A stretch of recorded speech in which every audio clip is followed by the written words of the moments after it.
ಸರ್ವಶಕ್ತನಾದ ನಮ್ಮ ತಂದೆಯಾದ ದೇವರೇ, ಈ ಒಳ್ಳೆಯ ದಿವಸಕ್ಕಾಗಿ ನಾವು ನಿಮಗೆ ಸ್ತೋತ್ರ ಸಲ್ಲಿಸುತ್ತೇನೆ. ಪ್ರೀತಿ ಸ್ವರೂಪನಾದ ದೇವರೇ, ಈ ಭಾನುವಾರ ದಿನವನ್ನು ಆಯುಸ್ಸು ಮತ್ತು ಆರೋಗ್ಯವನ್ನು ಕೊಟ್ಟು ನಮ್ಮನ್ನು ಈ ಸ್ಥಳದಲ್ಲಿ ಬರಮಾಡಿದ ನಿನ್ನ ಪ್ರೀತಿಗಾಗಿ ಸ್ತೋತ್ರ ಸಲ್ಲಿಸುತ್ತೇನೆ. ಕರ್ತನೆ, ಈ ದಿನದಲ್ಲಿ ನಾವು ನಿಮ್ಮನ್ನು ಸ್ತುತಿಸಿ ಪ್ರಾರ್ಥಿಸಿ ಆರಾಧಿಸುವಾಗ ದೇವರೇ, ನೀವು ಸ್ವರ್ಗದಿಂದ ಕನಿಕರಪಟ್ಟು ನೀವು ಸ್ವರ್ಗದಿಂದ ನಮ್ಮ ಮೇಲೆ ದೇವರೇ ಮನಮರುಗಿ ದೇವರೇ ನಮ್ಮ ಅಪರಾಧಗಳನ್ನು ಕ್ಷಮಿಸಿ ನಮ್ಮ ಪಾಪಗಳನ್ನು ಮನ್ನಿಸಿ ದೇವರೇ, ನಿನ್ನ ಪ್ರಿಯ ಕುಮಾರನು ನಿನ್ನ ಪ್ರಿಯ ಕುಮಾರತಿಯಾಗಿ ನಿನ್ನ ಸ್ವಕೀಯ ಪ್ರಜೆಗಳಾಗಿ ನಮ್ಮನ್ನು ಸ್ವೀಕರಿಸಬೇಕಾಗಿ ನಿಮ್ಮಲ್ಲಿ ನಾವು ಪ್ರಾರ್ಥಿಸುತ್ತೇನೆ. ದೇವರೇ ಅಪ್ಪ, ನಿನ್ನ ಪ್ರೀತಿಯಲ್ಲಿ ನಮ್ಮನ್ನು ಮರೆಮಾಚಿಕೊಳ್ಳಲಿ, ನಿನ್ನ ಕರುಣೆಯಲ್ಲಿ ನಮ್ಮನ್ನು ಮರೆಮಾಚಿಕೊಳ್ಳಲಿ, ನಿನ್ನ ದಯೆಯಲ್ಲಿ ನಮ್ಮನ್ನು ಮರೆಮಾಚಿಕೊಳ್ಳಲಿ. ದೇವಾ, ನಿನ್ನ ಕೃಪೆ ಇಲ್ಲದೆ ನನಗೇನು ಮಾಡಲಿಕ್ಕಾಗಲ್ಲಪ್ಪ. ನಿನ್ನ ದಯೆ ಇಲ್ಲದೆ ನನ್ನಿಂದ ಏನು ಸಾಧ್ಯ ಇಲ್ಲ ಸ್ವಾಮಿ. ನಿನ್ನ ಕೃಪೆ ಇಲ್ಲದೆ ನನ್ನಿಂದೇನು ಸಾಧ್ಯವಿಲ್ಲ ಸ್ವಾಮಿ. ದೇವರೇ, ನೀನಾಗಿರುವಂಥ ದ್ರಾಕ್ಷಾಬಳ್ಳಿಯಲ್ಲಿ ನಾನಾಗಿರುವಂಥ ಕೊಂಬನ್ನು ದೇವರೇ ನೆಲೆಗೊಳಿಸು. ದೇವರೇ, ಈ ಬಳ್ಳಿಯಿಂದ ಈ ಕೊಂಬೆಗಳಾಗಿ ನಾವು ಮುರಿದು ಹೋಗಬಾರದು ಸ್ವಾಮಿ. ಈ ಬಳ್ಳಿಯಲ್ಲಿ ನೆಲೆಗೊಂಡು ಹೆಚ್ಚಿನ ಫಲ ಕೊಡುವುದಾಗಿರಬೇಕು ದೇವರೇ. ಅದಕ್ಕೆ ನಮಗೆ ಸಹಾಯ ಮಾಡಿ ತಂದೆಯೇ. ನಿನ್ನ ಪಾದ ಸನ್ನದಿಯಲ್ಲಿ ತಗ್ಗಿಸಿಕೊಳ್ಳುತ್ತೇನೆ. ಮುಂದಿನ ಸಮಯ ವಚನಗಳ ಮೂಲಕ ದೇವರೇ ಮಾತಾಡು ಸ್ವಾಮಿ. ನಿನ್ನ ದಾಸನಾದ ನನ್ನನ್ನು ಒಂದು ಉಪಕರಣವಾಗಿ ಒಂದು ಪಾತ್ರೆಯಾಗಿ ಉಪಯೋಗಿಸು. ಮಹಿಮೆ ನಿಮಗಿರಲಿ, ಘನತ ನಿಮಗಿರಲಿ ದೇವರೇ, ಸ್ತೋತ್ರ ನಿಮಗಿರಲಿ ದೇವರೇ. ನಿನ್ನ ಪಾದ ಸನ್ನದಿಯಲ್ಲಿ ತಗ್ಗಿಸಿಕೊಳ್ಳುತ್ತೇನೆ. ವಚನಗಳು ನೀವು ಮಾತನಾಡುವಾಗ ದೇವರೇ, ಮಕ್ಕಳ ಆತ್ಮದಲ್ಲಿ ಅದು ಬೇರೂರಲಿ ಕರ್ತನೆ.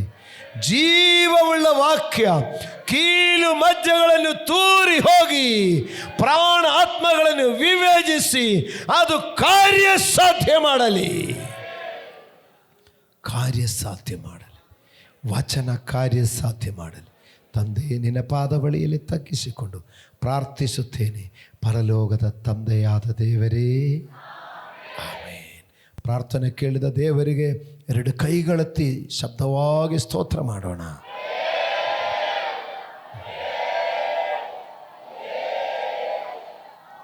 ಆಮೆನ್.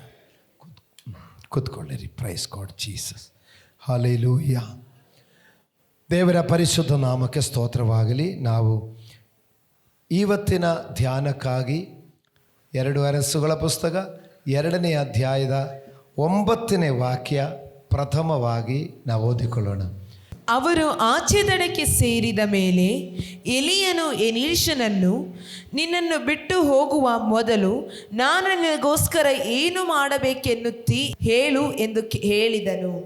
ಅದಕ್ಕೆ ಎಲೀಷನು, ನಿನಗಿರುವ ಆತ್ಮದಲ್ಲಿ ನನಗೆ 2ರಷ್ಟು ಪಾಲನ್ನು ಅನುಗ್ರಹಿಸು ಎಂದು ಬೇಡಿಕೊಂಡನು. Praise the lord. ಹಲ್ಲೆಲೂಯಾ. ನಾನು ನಿನ್ನನ್ನು ಬಿಟ್ಟು ಹೋಗುವ ಮೊದಲು ನಾನು ನಿನಗೆ ಏನು ಮಾಡಬೇಕೆಂದನ್ನುತ್ತೀ. ಏಲಿಯ ಪ್ರವಾದಿ ಎಲೀಷಾ ಶಿಷ್ಯನಿಗೆ ಕೇಳ್ತಾ ಇದ್ದಾರೆ, ನಾನು ನಿನಗೆ ಏನು ಮಾಡಬೇಕೆಂದನ್ನುತ್ತೀ. ಇವತ್ತು ದೇವರು ನಮ್ಮ ಪ್ರತಿಯೊಬ್ಬರಿಗೂ ಕೇಳ್ತಾರೆ, ನಾನು ನಿನಗೆ ಏನು ಮಾಡಬೇಕೆಂದನ್ನುತ್ತೀ. ನಿಮ್ಮನ್ನು ಪ್ರತಿಯೊಬ್ಬರನ್ನು ಕೇಳ್ತಾ ಇದೆ, ಈ ಭಾನುವಾರ ನಾನು ನಿನಗೆ ಏನು ಮಾಡಬೇಕು. ಎಲೀಷನು ಅದಕ್ಕೆ ಉತ್ತರ ಕೊಟ್ಟರು, ನಿನಗಿರುವ ಆತ್ಮದಲ್ಲಿ ನನಗೆ 2 ಪಾಲನ್ನು ಅನುಗ್ರಹಿಸು ಎಂದು ಹೇಳಿದನು. ಎಲೀಷನು ಕೊಟ್ಟ ಉತ್ತರ, ನಿನಗಿರುವ ಆತ್ಮದಲ್ಲಿ 2ರಷ್ಟು ಪಾಲು ನನಗೆ ಅನುಗ್ರಹಿಸು. ಹಲ್ಲೆಲೂಯಾ. ನಾನು ನಿನಗೆ ಏನು ಮಾಡಬೇಕು. ಎಲೀಷನು ಕೊಟ್ಟರು, ನಿನಗಿರುವ ಆತ್ಮದಲ್ಲಿ 2 ಪಾಲು ಬೇಕು. ಹಲ್ಲೆಲೂಯಾ. ದೇವರಿಗೆ ಸ್ತೋತ್ರವಾಗಲಿ. ದೇವರು ನಮ್ಮನ್ನು ಕೇಳ್ತಾ ಇದ್ದಾರೆ, ನಾನು ನಿನಗೆ ಏನು ಮಾಡಬೇಕು? ನಮಗೇನು ಬೇಕು? ನಮಗೇನು ಬೇಕು? ನನ್ನ ಕಾಯಿಲೆ ವಾಸಿ ಆಗಿದರೆ ಸಾಕು, ನನ್ನ ಕಷ್ಟ ತೀರಿದರೆ ಸಾಕು, ಈ ಸಾಲ ಒಂದು ಮುಗಿದ್ರೆ ಸಾಕು, ಒಂದು ಮನೆ ಕಟ್ಟಿದರೆ ಸಾಕು, ಕೆಲವರು ನನ್ನ ಮಕ್ಕಳದೊಂದು ಮದುವೆ ಮಾಡಿ ನೋಡಿಕೊಂಡಿದ್ರೆ ಸಾಕು. ಬೇರೆ ಏನಾದರೂ ಇದೆಯಾ? ಹಲ್ಲೆಲೂಯಾ, ದೇವರಿಗೆ ಸ್ತೋತ್ರ. ಆದರೆ ಎಲೀಷನು ಪ್ರಾಮುಖ್ಯವಾದದನ್ನು ಕೇಳಿಕೊಂಡಿದ್ದಾನೆ. ಎಲೀಷನು ಕೇಳುತ್ತಾರೆ, ನಾನು ನಿನಗೆ ಏನು ಮಾಡಬೇಕಂದನ್ನುತ್ತಿ? ಅವನು ಹೇಳ್ತಾರೆ, ನಿನಗೆ ದೇವರು ಕೊಟ್ಟ ಆತ್ಮ ಇದೆಯಲ್ಲ, ಆ ದೇವರ ಪವಿತ್ರ ಆತ್ಮ ಇದೆಯಲ್ಲ, ನಿನಗೆ ಇಷ್ಟು ಆತ್ಮ ಇದ್ದರೆ ನನಗೆ ಅಷ್ಟು ಸಾಲದು. ನಿನ್ನಲ್ಲಿ ದೇವರು ಕೊಟ್ಟ ಪವಿತ್ರಾತ್ಮನಲ್ಲಿ ನನಗೆ 2 ಪಾಲು ಕೊಡಬೇಕು. ಇದು ಸಾಧಾರಣ ಯಾರೂ ಕೇಳುವುದರಲ್ಲ. ನಾವು ಹಿರಿಯವರ ಹತ್ರ ಆಶೀರ್ವಾದ ಕೇಳುವಾಗ ಏನು ಕೇಳೋದು? ಹಿರಿಯವರ ಹತ್ರ ನನ್ನನ್ನು ಆಶೀರ್ವದಿಸು ಅಂತ ಕೇಳ್ತೀರಿ ಅಲ್ವಾ? ಹೌದಲ್ವಾ? ಹಿರಿಯರನ್ನು ಆಶೀರ್ವದಿಸು. ವಯಸ್ಸಾದವರ ಕಡೆ ನಾವು ಆಶೀರ್ವಾದ ಕೇಳೋದು, ನಿಮ್ಮ ಆಶೀರ್ವಾದ ಬೇಕು ಅಂತ ಕೇಳ್ತೀರಿ. ಆದರೆ ಇದರಲ್ಲಿ ಎಲ್ಲದರಲ್ಲಿಯೂ ನನಗೆ 2 ಪಾಲು ಕೊಡಿಯಿಂದ ನಾವು ಯಾರಾದರೂ ಸಾಮಾನ್ಯವಾಗಿ ಕೇಳ್ತೀರಾ? ಸಾಮಾನ್ಯವಾಗಿ ನಮ್ಮ ಮೈಂಡ್ ಅಷ್ಟಕ್ಕೆ ಹೋಗಲ್ಲ. ಹಿರಿಯವರು, ಓ ನಿಮ್ಮ ಆಶೀರ್ವಾದ ಬೇಕು. ಈಗ ಏನು ಬೇಡ, ನಮ್ಗೆ ಸೇವಕರು, ಇಲ್ಲಿ ಹಿರಿಯ ಸೇವಕರೆಲ್ಲ ಬರುವಾಗ ಆ ಹಿರಿಯ ಸೇವಕರ ಹತ್ರ ನಾವು ಪ್ರೇಯರ್ ಮಾಡಿಸ್ಕೊಳ್ಳೋದು, ಇವರ ಅಭಿಷಿಕ್ತರ ಕೈಯಿಂದ ನಾವು ಪ್ರಾರ್ಥನೆ ಮಾಡಿಸಿ ನಮಗೆ ಅಭಿಷೇಕ ಪಡ್ಕೊಳ್ಬೇಕು ಅಂತ ನೋಡ್ತೀರಿ. ಈ ಸೇವಕರಿರುವಂಥ ಅಭಿಷೇಕದ 2 ಪಾಲು ನನಗೆ ಬರಬೇಕು ಅಂತ ನಾವು ಬಯಸ್ತೀರಾ? ಇದು ಸಾಮಾನ್ಯವಾಗಿ ಯಾರು ಅಷ್ಟು ಯೋಚನೆ ಮಾಡಲ್ಲ. ಇವರಿಗಿರುವಂಥ ಆ ಅಭಿಷೇಕ ನನಗೆ ಬೇಕು ಅಂತ ಬಯಸ್ತೀರಿ. ಇವರಿಗಿರುವಂಥ ಆ ದೇವರ ಶಕ್ತಿ, ಆ ವರಗಳು, ಕೃಪಗಳು ಅದು ನನಗೆ ಬೇಕು ಅಂತ ನಾವು ಬಯಸ್ತೀರಿ. ಆದರೆ ಇವರಿಗಿರುವುದರಲ್ಲಿ 2 ಬೇಕು ಅಂತ ನಾವು ಸಾಧಾರಣ ಕೇಳ್ತಾ ಇಲ್ಲ. ಆದರೆ ಎಲೀಷನು ಅದು ಕೇಳಿದಾನೆ. ಅದಕ್ಕೆ ಅರ್ಥ ಏನೆಂದರೆ, ಅವನು ದೇವರ ಆ ಆತ್ಮಕ್ಕೆ ಅಷ್ಟು ಮುಖ್ಯತ್ವವನ್ನು ನೋಡಿದಾನೆ. ಬಾಕಿ ಉಳಿದಿರುವ ಎಲ್ಲದಕ್ಕಿಂತಲೂ ದೇವರ ಆತ್ಮನಿಗೆ ಅಷ್ಟು ಮುಖ್ಯತ್ವ ಕೊಟ್ಟದ್ರಿಂದ ಈ ಆತ್ಮ 1 ಪಾಲು ಸಾಲದು, ನನಗೆ 2 ಪಾಲು ಬೇಕು. ಹಲ್ಲೆಲೂಯಾ.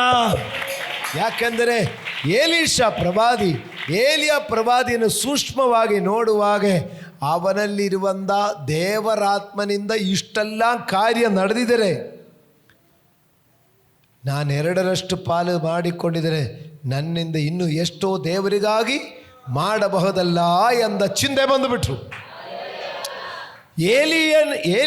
ಏಲಿಯ ಪ್ರವಾದಿಯಲ್ಲಿ ದೇವರಾತ್ಮನಿಂದ ಇಷ್ಟಿಷ್ಟು ಅದ್ಭುತಗಳು ಮಾಡಿದ್ದಾರೆ. ಹಂಗಾದರೂ ಇವರಿಗಿರುವಂಥ 2ರಷ್ಟು ಪಾಲು ನಾನು ತಕ್ಕೊಂಡಿದ್ರೆ ಇವರಿಗಿಂತ ಇನ್ನೂ ಹೆಚ್ಚಾಗಿ ನಾನು ದೇವರಿಗೆ ಉಪಯೋಗ ಆಗುತ್ತೆ ಎಂಬುದು. ದೇವರಿಗೆ ಸ್ತೋತ್ರವಾಗಲಿ. ಈ ಭಾನುವಾರ ನಾವು ಏನು ಬಯಸ್ತೀರಾ ಅಂತ ನೋಡಿರಿ. ನಾವು ಏನು ಬಯಸ್ತೀರಾ? ದೇವರಾತ್ಮನು 2ರಷ್ಟು ಪಾಲು ನನಗೆ ಬೇಕು ಅಂತ ನಾವು ಬಯಸೋದಾದರೆ ನಮ್ಮ ಜೀವನದ ರೀತಿ, ನಮ್ಮ ಜೀವನದ ಲೆವೆಲ್ಲೇ ಚೇಂಜ್ ಆಗಿಬಿಡುತ್ತದೆ. ಅದ್ರ ಬಗ್ಗೆ ನಿಮಗೆ ವಿವರವಾಗಿ ಹೇಳ್ತೇನೆ. ಹೋದ ಭಾನುವಾರ ನಾನು ಅದನ್ನು ಪ್ರಾರಂಭದಲ್ಲಿ ವಿಷಯ ಹೇಳಿದೆ ನೋಡಿ.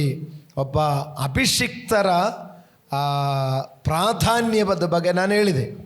ಎಲ್ಲರೂ ಮನುಷ್ಯರು, ಆದರೆ ಕೆಲವರನ್ನು ದೇವರು ವಿಶೇಷವಾಗಿ ಕರೆದು ಅವರಿಗೆ ವಿಶೇಷವಾದ ಕೃಪೆಗಳು, ವರಗಳು ಮತ್ತು ಆತ್ಮಶಕ್ತಿಯು ಮತ್ತು ಅಧಿಕಾರಗಳು ಕೊಟ್ಟಿರುತ್ತದೆ. ಅದು ಗುರುತಿಸಿಕೊಳ್ಳೋದೇ ಒಂದು ಶ್ರೇಷ್ಠವಾದ ಕಾರ್ಯ. ಹಲ್ಲೆಲೂಯಾ. ಈಗ ನೀವು ಒಂದು ಬಟ್ಟೆ ಹೊಲಿಯಲಿಕ್ಕೆ ಕೊಡುವಾಗ ಯಾರು ಚೆನ್ನಾಗಿ ನಮಗೆ ಫಿಟ್ಟಾಗಿ ನಮ್ಮದು ಆ ದೇಹಕ್ಕೆ ಸರಿಯಾಗಿ ಬಟ್ಟೆ ಸ್ಟಿಚ್ ಮಾಡಿ ಕೊಡುತ್ತಾರೆ ಅಂತ ಹುಡುಕಿ ನಾವು ಹೋಗೋದು. ಆವಾಗ ಅದು ಕಂಡು ಹಿಡಿದಿದ್ರೆ ನಾವು, ಓ ಇವರು ಕರೆಕ್ಟಾಗಿ ಮಾಡ್ತಾರೆ, ಅದು ಇವರೇ ನಮಗೆ ಚೆನ್ನಾಗಿದೆ, ಇವರಿಗೆ ಹತ್ರನೇ ನಾವು ಇನ್ನು ಬಟ್ಟೆ ಹೊಲಿಯಲಿಕ್ಕೆ ಕೊಡಬೇಕೆಂಬುದು ನಾವು ಫಿಕ್ಸ್ ಮಾಡಿಕೊಳ್ತಾರೆ. ಅಗತ್ಯವಾಗಿ ಒಂದು ಆಸ್ಪತ್ರೆಗೆ ಹೋಗೋದೊಂದು ಅಗತ್ಯ ಬಂದಿದ್ದರೆ, ಒಂದು ಆಸ್ಪತ್ರೆಯಲ್ಲಿ ಹೋಗಿ ಯಾವುದಾದ್ರೂ ಒಂದು ಡಾಕ್ಟ್ರುಗಳಿಂದ ಹೀಗೆ ಒಂದು ಒಳ್ಳೆಯ ರೀತಿಯಲ್ಲಿ ಅವರಿಗೆ ಸ್ಪಂದಿಸುವಾಗ ನಾವು ಹಲವಾರು ಕ್ಲಿನಿಕ್ಗಳಲ್ಲಿ ಹೋಗಿದೆ, ಹಲವಾರು ಕಡೆ ಹೋಗಿದೆ. ಲಾಸ್ಟು ಎಲ್ಲಿಂದ ಅದು ಸರಿಯಾದ ರೀತಿಯ ಟ್ರೀಟ್ಮೆಂಟ್ ಸಿಕ್ಕಿದ್ರೆ, ಈ ಡಾಕ್ಟ್ರು ಪರವಾಗಿಲ್ಲ, ಈ ಆಸ್ಪತ್ರೆ ಪರವಾಗಿಲ್ಲ, ಸರಿ ನಮಗೆ ಅಡ್ಜಸ್ಟ್ ಆಗ್ತಾ ಇದೆ ಅಂದ ನಾವು ಈ ಡಾಕ್ಟ್ರ್ ಹತ್ರನೇ ಹೋಗಬೇಕು, ಆ ಆಸ್ಪತ್ರೆಯೇ ಹೋಗಬೇಕು ಅಂತ ಮಾಡಿಕೊಳ್ತೀರಿ. ಹಾಲೆಲೂಯಾ. ಯಾಕಂದರೆ ಅವರವರಲ್ಲಿ ಇರುವಂಥ ಒಂದು ಶಕ್ತಿ ಇದೆ, ಅವರಿಗಿರುವಂಥ ಒಂದು ತಾಲಂತ್ ಇದೆ ಅಂತ ಹೇಳಿಬಿಟ್ಟು. ಅದೇ ಥರ ಏಲಿಯ ಪ್ರವಾದಿಯಲ್ಲಿ ಎಂದೆಂದ ತಾಲಂತುಗಳಿದೆ ಎಂಬುದನ್ನು ಏಲೀಷ ಪ್ರವಾದಿ ತಿಳ್ಕೊಂಡು ಅವರಲ್ಲಿ ಇರುವಂಥ ವಿಶೇಷತೆ, ಅವರಲ್ಲಿ ಇರುವಂಥ ದೈವ ಸಾನ್ನಿಧ್ಯ, ಅವರಲ್ಲಿ ಇರುವಂಥ ದೈವ ಪ್ರಸನ್ನತೆ ಅದು ನನಗೆ ಬೇಕು. ಹಾಲೆಲೂಯಾ. ಅಭಿಷಿಕ್ತರಿಗೆ, ದೇವರಿಂದ ನೇಮಿಸಲ್ಪಟ್ಟವರಿಗೆ ನೋಡಿ, ಅವರಿಗೆ ದೇವರು ಸ್ಪೆಷಲ್ ಆದ ಜವಾಬ್ದಾರಿ ಕೊಟ್ಟಿದ್ದನ್ನು ಅವರ ಫ್ರೆಂಡ್ಶಿಪ್ ಇಟ್ಕೊಂಡಿರಬೇಕು, ಅವರ ಜೊತೆ ಇರಬೇಕು, ಅವರ ಸಂಗಡಲಿ ಇರಬೇಕು.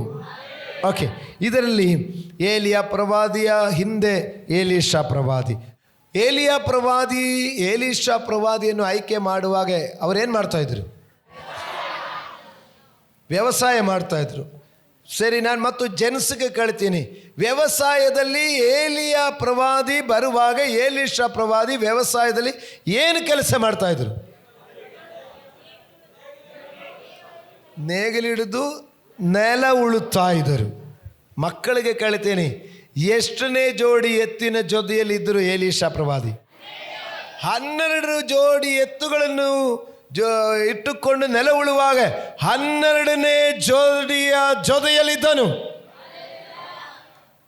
ಹಲ್ಲೆಲೂಯಾ. ದೇವರಿಗೆ ಸ್ತೋತ್ರವಾಗಲಿ.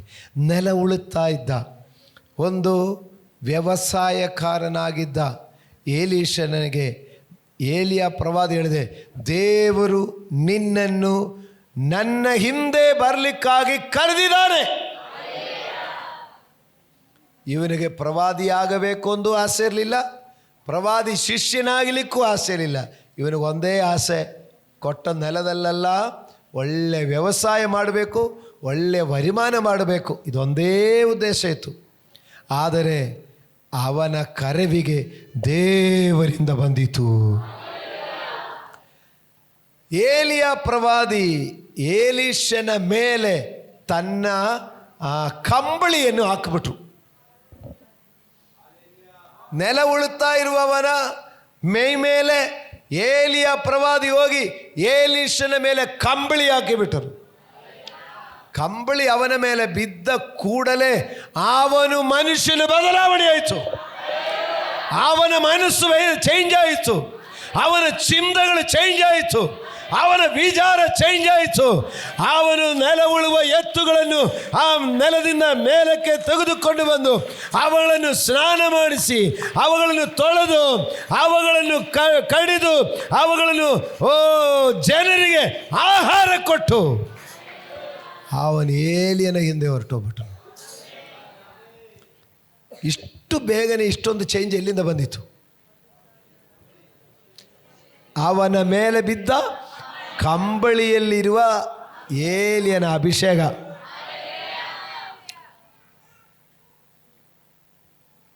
ಸರಿ, ಏನೋ ದೇವರು ಕರೆದಿದ್ದಾರೆ, ಇನ್ನು 3 ದಿವಸ ಉಪವಾಸ ಪ್ರೇಯರ್ ಮಾಡ್ತೀನಿ, ಆಮೇಲೆ ನೋಡೋಣ ದೇವರು ಕರೆದರ ಇಲ್ಲವಾ ಅಂದ. ನಮ್ಮ ಮನೆಯಲ್ಲಿ ತಂದೆ ತಾಯಿರಿಗೆಲ್ಲ ಹೇಳಬೇಕು, ಈ ಉಳುವ ನೆಲ ಸದ್ಯಕ್ಕೆ ಉತ್ಕೊಂಡು ಅದನ್ನು ಮುಗಿಸೋಣ, ಇದಕ್ಕೆ ವ್ಯವಸಾಯ ಮಾಡಿಬಿಡೋಣ, ಮುಂದೆ ಆಮೇಲೆ ನೋಡೋಣ ಅಂದಲ್ಲ. ಅಷ್ಟೆಲ್ಲ ಯೋಚನೆ ಇಲ್ಲ. ಆ ಕಂಬಳಿಗೆ ಅಂದ ಅಭಿಷೇಕ ಇತ್ತು. 2 ಕಾರಣ ಇದೆ. ಒಂದು, ಇವನ ಕರೆವಿಗೆ ಅವನ ಸೆಲೆಕ್ಷನ್ ಏಲಿನಿಂದ ಅಲ್ಲ ಬಂದಿರುವುದು.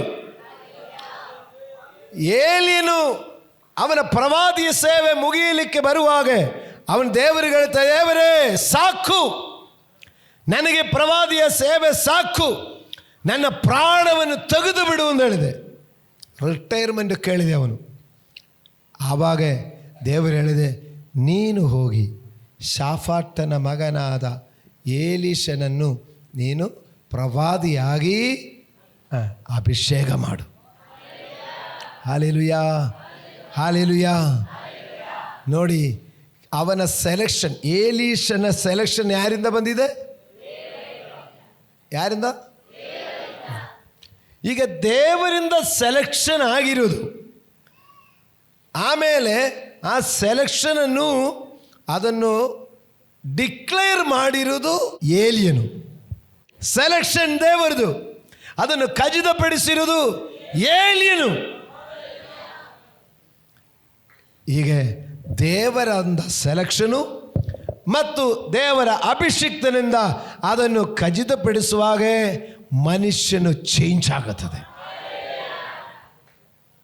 ಹಾಲೆಲೂಯಾ. ನೀವು ಈ ಜವಾಬ್ದಾರಿ ಹೊತ್ತವರು ನಿಮ್ಮನ್ನೇ ನೀವು ಪ್ರಶ್ನೆ ಹಾಕಬೇಕು. ನನ್ನ ಸೆಲೆಕ್ಷನ್ ಎಲ್ಲಿಂದ ಬಂದೆ? ಪಾಸ್ಟ್ರಿಂದ ಸೆಲೆಕ್ಷನ್ ಬಂದರೆ ಬೆಳಿಗ್ಗೆ ಎದ್ದು ಬರಲ್ಲ. ದೇವರಿಂದ ಸೆಲೆಕ್ಷನ್ ಆಗಿದರೆ ಉಳುವ ನೆಲದ ಬಗ್ಗೆನೂ ಚಿಂತೆ ಇರಲ್ಲ, ಮಾಡಬೇಕಾದ ವ್ಯವಸಾಯ ಬಗ್ಗೆನೂ ಚಿಂತೆ ಬರಲ್ಲ, ಇರುವಂಥ ಎತ್ತುಗಳ ಬಗ್ಗೆನೂ ಚಿಂತೆ ಬರಲ್ಲ. ಕರೆಯಲ್ಪಟ್ಟ ಕರ್ತನಿಂದ ಅರಿವಿಗೆ ಬರುವಾಗ ಮೈಂಡೇ ಚೇಂಜ್ ಆಗುತ್ತದೆ. ಹಾಲೆಲೂಯಾ. ಮನುಷ್ಯರಿಂದ ಕರೆಯಲ್ಪಟ್ಟು ಅಥವಾ ಸ್ವಂತವಾಗಿ ಆಲೋಚನೆಗೆ ಬಂದರೆ ಅವರವ್ರದ್ದು ಸಮಯ ಹುಡುಕ್ತಾರೆ. ನನಗೆ ಟೈಮ್ ಬಂದಿಲ್ಲ, ನಾನು ಇನ್ನೂ ಎದ್ದೇಳಲಿಕ್ಕೆ ಇನ್ನೂ ಸಮಯ ಇದೆ, ಇನ್ನೂ ರೆಡಿ ಆಗಲಿಕ್ಕೆ ಸಮಯ ಇದೆ, ನಾನು ಇನ್ನೂ ಬರಲಿಕ್ಕೆ ಟೈಮ್ ಇದೆ. ಇದು ನೀ ಹೇಳಿಕೊಂಡಿದ್ರೆ ನೀ ದೇವರಿಂದ ಸೆಲೆಕ್ಷನ್ ಆಗಿಲ್ಲ. ನೀ ದೇವರಿಂದ ಸೆಲೆಕ್ಷನ್ ಆಗಿದರೆ ನಿನ್ನ ಮೈಂಡ್ ಚೇಂಜ್ ಆಗಿರುತ್ತದೆ. ನೀ ದೇವರಿಂದ ಸೆಲೆಕ್ಷನ್ ಆಗಲಿಕ್ಕೆ ಒಪ್ಪಿಸಿಕೊಡು. ಹಾಲೆಲೂಯಾ. ನೋಡಿ, ಒಂದು ಕಡೆ ದೇವರ ಕರೆವಿಗೆ ಮತ್ತು ಅಭಿಷೇಕ. ಆ ಅಭಿಷೇಕ ಅವನ ಮೇಲೆ ಬೀಳುವಾಗ ಬಿದ್ದಿರುವುದು ಬರೀ ಒಂದು ಕಂಬಳಿ ಅಷ್ಟೇ. ಅದರಲ್ಲಿ ಅಭಿಷಿಕ್ತನ ಅಭಿಷೇಕ ಇದೆ. ಅದು ದೇವರು ಕೊಟ್ಟ ಆ ಅಭಿಷೇಕ, ಅದು ನೋಡಿ ಅವನ ಮೇಲೆ. Hallelujah, hallelujah. ಅವನು ಎಲ್ಲ ಬಿಟ್ಟು ಏಲಿಯನ ಹಿಂದೆ ಬಂದಿದ್ದಾನೆ. ಏಲಿಯ ಹೋಗುವಾಗ ಒಂದು ಮಾತಾಡ್ತಾ ಇದ್ದಾನೆ, ನಾನು ನಿನಗೆ ಏನು ಮಾಡಿದೆ ಎಂದ ತಿಳ್ಕೊಂಬಿಡಿ. Hallelujah, hallelujah. ನನಗೇನು ಗೊತ್ತಿಲ್ಲಪ್ಪ, ದೇವರು ಸೆಲೆಕ್ಟ್ ಮಾಡಿದೆ, ನನಗೆ ನಿನ್ನ ಮೇಲೆ ಆ ಅಭಿಷೇಕ ಖಚಿತಪಡಿಸೋದು ಹೇಳಿದೆ, ನನಗೇನು ಗೊತ್ತಿಲ್ಲ, ದೇವರು ನಿನಗೆ ಏನು ಮಾಡಿದೆ ಅಂತ ತಿಳ್ಕೊಂಬಿಡಿ ಅಷ್ಟೇ ಹೇಳಿದರು. ಉಳ್ತಾ ಇರುವ ಮನುಷ್ಯನ ಮೇಲೆ ಕಂಬಳಿ ಹಾಕ್ಬಿಡುವಾಗ ಇವನು ಏನಪ್ಪ ಯಾಕೆ ನನ್ನ ಮೇಲೆ ಕಂಬಳಿ ಹಾಕ್ತೀರಾ? ಇವನು ಕೇಳ್ತಾರೆ, ಏನು ಇದು ಕಥೆ ಏನು? ದೇವರು ನಿನಗೆ ಏನು ಮಾಡಿದಂದ ನೋಡಿಕೊಳ್ಳ್ರಿ. ಏಲಿನ ಅಷ್ಟೇ ಹೇಳಿಕೊಂಡು ಏಲಿ ಹೊರಟೋಗ್ಬಿಟ್ರು. ನಾನು ನಿಮಗೆ ಹೇಳ್ತೀನಿ, ದೇವರು ನಿಮಗೆ ಏನು ಮಾಡಿದಂದ ಯೋಚಿಸ್ಕೊಳ್ರಿ. ನೋಡಿ, ನಮ್ಮದು ಸಬ್ಜೆಕ್ಟ್ ಏನು ಗೊತ್ತಾ? ನಾನು ನಿನಗೆ ಏನು ಮಾಡಬೇಕು. ನಿನಗಿರುವಂಥ ಆತ್ಮದಲ್ಲಿ 2 ಪಾಲು. ಅದಕ್ಕೆ ಫಸ್ಟು ಅವನ ಕರವಿಗೆಯಲ್ಲಿ ನೋಡಿ, ಅವನು ದೇವರಿಂದ ಸೆಲೆಕ್ಟ್ ಆದರೂ, ಅಭಿಷಿಕ್ತರಿಂದ ಅವನ ಆಯ್ಕೆಯಾದರು, ಮತ್ತು ಅವನು ದೇವರು ನನಗೇನು ಮಾಡಿದ್ದಾರೆ ಎಂಬುದನ್ನು ಅವನು ತಿಳ್ಕೊಂಡ ಮೇಲೆ ಅವನು ತನಗಿರುವುದೆಲ್ಲ ಬಿಟ್ಟು ನೋಡಿ, ಏಲೀಷ ಪ್ರವಾದಿ 12ನೇ ಜೋಡಿಯ ಜೊತೆಯಲ್ಲಿ ಇದ್ದಿದ್ದರೆ ಅವನ ವ್ಯವಸಾಯಕ್ಕೆ, ಆ ಜಾಗಕ್ಕೆ ಅವನೇ ಮಾಲೀಕನಾಗಿದ್ದನು, ಅವನೇ ಒಡ್ಡಮಸ್ತನಾಗಿದ್ದನು. ಅಂದರೆ ಅಷ್ಟು ಜಮೀನುಗಳು ಬಿಟ್ಟು ಇನ್ನೂ 11 ಜೋಡಿ ಎತ್ತುಗಳಲ್ಲಿ ನೆಲ ಉಳುತ್ತಾ ಇದೆ, ಅದೆಲ್ಲ ಬಿಟ್ಟು ತನಗಿರುವಂಥ ಎತ್ತುಗಳನ್ನು ಕೂಡ ವಧಿಸಿ ಜನರಿಗೆ ಊಟ ಕೊಟ್ಟುಬಿಟ್ಟು ಆ ನೇಗಲು ಮುರಿದು ಆ ಕಟ್ಟಿಗೆಯಲ್ಲಿ ಮಾಂಸ ಬೇಯಿಸಿಬಿಟ್ಟು ಏನು ಉಳಿಸಿಲ್ಲ ಬಿಟ್ಟು ಏಲಿನ ಹಿಂದೆ ಹೊರಟೋಗಿದ್ದಾನೆ. ನಮಗೆ ಒಂದು ಮಿಸ್ಟೇಕ್ ಏನೆಂದರೆ ನಾವು ಇನ್ನೂ ನೊಗ ಮುರಿದು ಹಾಕಿಲ್ಲ. ಹಾಲೆಲೂಯಾ. ನೀವು ಉಳಿಸಿಕೊಂಡಿರುವಾಗ ನೋಡಿ ದೇವರನ್ನು ಸರಿಯಾಗಿ ದೇವರನ್ನು ಹಿಂಬಾಲಿಸಲಿಕ್ಕೆ ಆಗುವುದಿಲ್ಲ. ಪ್ರಿಯರೇ, ನಮ್ಮ ಮನೋಭಾವಗಳು ಇನ್ನೂ ಸಂಪೂರ್ಣವಾದ ಭರವಸೆ ದೇವರ ಮೇಲೆ ಇದೆಯೋ ಎಂದು ಪರೀಕ್ಷಿಸಿಕೊಳ್ಳಿರಿ. ನಾವು ಸಂಪೂರ್ಣವಾದ ಭರವಸೆ ಬರುವಾಗ ನಮಗೆ ನಮ್ಮದೇ ಎಂಬುದು ಬಗ್ಗೆ ಯೋಚನೆ ಬರಲ್ಲ. ಓಕೆ, 2 ಪಾಲು ಬೇಕಾ? 2 ಪಾಲು ಬೇಕಾ? ಬೇಕಾಗಿದ್ರೆ ಒಂದು ದೇವರ ಕರೆವಿಗೆ, ಅದಿದ್ದಕ್ಕೆ ನೀವು ಇಲ್ಲಿ ಬಂದಿರೋದು, ಅದರಲ್ಲಿ ನೀವು ಪಾಸ್ ಆಯಿತು. 2 ಅಭಿಷಿಕ್ತರ ಹಸ್ತಾರ್ಪಣೆ, ಎಷ್ಟೋ ಅಭಿಷಿಕ್ತರು ಬಂದು ನಿಮ್ಮ ಮೇಲೆ ಕೈಗಳಿಟ್ಟಿದ್ದಾರೆ. 3 ನೀನು ದೇವರು ನಿನಗೆ ಏನು ಮಾಡಿದಿಂದ ಯೋಜಿಸಿರಿ, ಅದರಲ್ಲಿ ಸ್ವಲ್ಪ ಪಾಸ್ ಮಾರ್ಕ್ ಕಡಿಮೆ ಆಗ್ತಾ ಇದೆ. ಈ ದೇವರು ಕರೆದು ಈ ಅಭಿಷಿಕ್ತರೆಲ್ಲ ಬಂದು ಕೈಗಳಿಟ್ಟಿದ್ರು, ಸ್ವಲ್ಪ ದಿವಸ ಇರುತ್ತದೆ, ಆಮೇಲೆ ನಮ್ಮದೇ ಹೇಳ್ಕೊಂಡು ಹೋಗ್ಬಿಡೋದು. 2 ಬಾಲು ಬೇಕಾ? ನಾನು ನಿನಗೇನು ಮಾಡಬೇಕಂದನ್ನುತ್ತಿ. 2 ಬಾಲು ಆತ್ಮ ಬೇಕು, ಹೌದಾ? ಸರಿ, ಹೀಗೆ 2ನೇ ಅಧ್ಯಾಯ 1ನೇ ವಾಕ್ಯ ನೋಡ್ತಾರೆ. ಯೆಹೋವನು ಎಲಿಯನನ್ನು ಸುಳಿಗಾಳಿಯ ಮುಖಾಂತರವಾಗಿ ಪರಲೋಕಕ್ಕೆ ಸೇರಿಸುವ ಸಮಯ ಬಂದಾಗ ಎಲಿಯನು ಎಲಿಷನೊಡನೆ ಗಿಲ್ಗಾಲನ್ನು ಬಿಟ್ಟು ಹೊರಟನು. ಆಗ ಎಲಿಯನು ಎಲಿಷನಿಗೆ, ದಯವಿಟ್ಟು ನೀನು ಇಲ್ಲೇ ಇರು, ಯೆಹೋವನು ನನಗೆ ಬೇತೇಲಿಗೆ ಹೋಗಬೇಕೆಂದು ಆಜ್ಞಾಪಿಸಿದ್ದಾನೆ ಅನ್ನಲು, ಎಲಿಷನು, ಯೆಹೋವನಾಣೆ, ನಿನ್ನ ಜೀವದಾಣೆ, ನಾನು ನಿನ್ನನ್ನು ಬಿಟ್ಟು ಹೋಗುವುದಿಲ್ಲ ಎಂದು ಉತ್ತರ ಕೊಟ್ಟನು. ಹಲ್ಲೆಲೂಯಾ. ಎಲ್ಲ ಬಿಟ್ಟು ಎಲೀಷನು ಏಲಿನ ಹಿಂದೆ ಬಂದಿದ್ದಾರೆ. ಬರುವಾಗ ಗುರು ಹೇಳ್ತಾ ಇದ್ದಾರೆ, ಸರಿ ಎಲ್ಲ ಬಿಟ್ಟು ನೀ ಬಂದಿದ್ಯಾ, ಗಿಲ್ಗಾಲಲ್ಲಿ ನೀನಿಲ್ಲೇ ಇರು, ಈ ಸ್ಥಳದಲ್ಲಿ ನೀನಿರು, ನಿನ್ನನ್ನು ಶಿಷ್ಯನಾಗಿ ನೇಮಿಸಿದೆ, ನೀ ಇಲ್ಲೇ ಇರು, ನಾನು ಮುಂದಕ್ಕೆ ಹೋಗುತ್ತೇನೆ. ಆವಾಗ ಎಲೀಷನು ಹೇಳ್ತಾ ಇದ್ದಾನೆ, ಯೆಹೋವನಾಣೆ, ನಿನ್ನ ಜೀವನಾಣೆ, ನಾನು ನಿನ್ನನ್ನು ಬಿಟ್ಟು ಹೋಗೋದಿಲ್ಲ. ಓದಿ ಎಲ್ಲರೂ.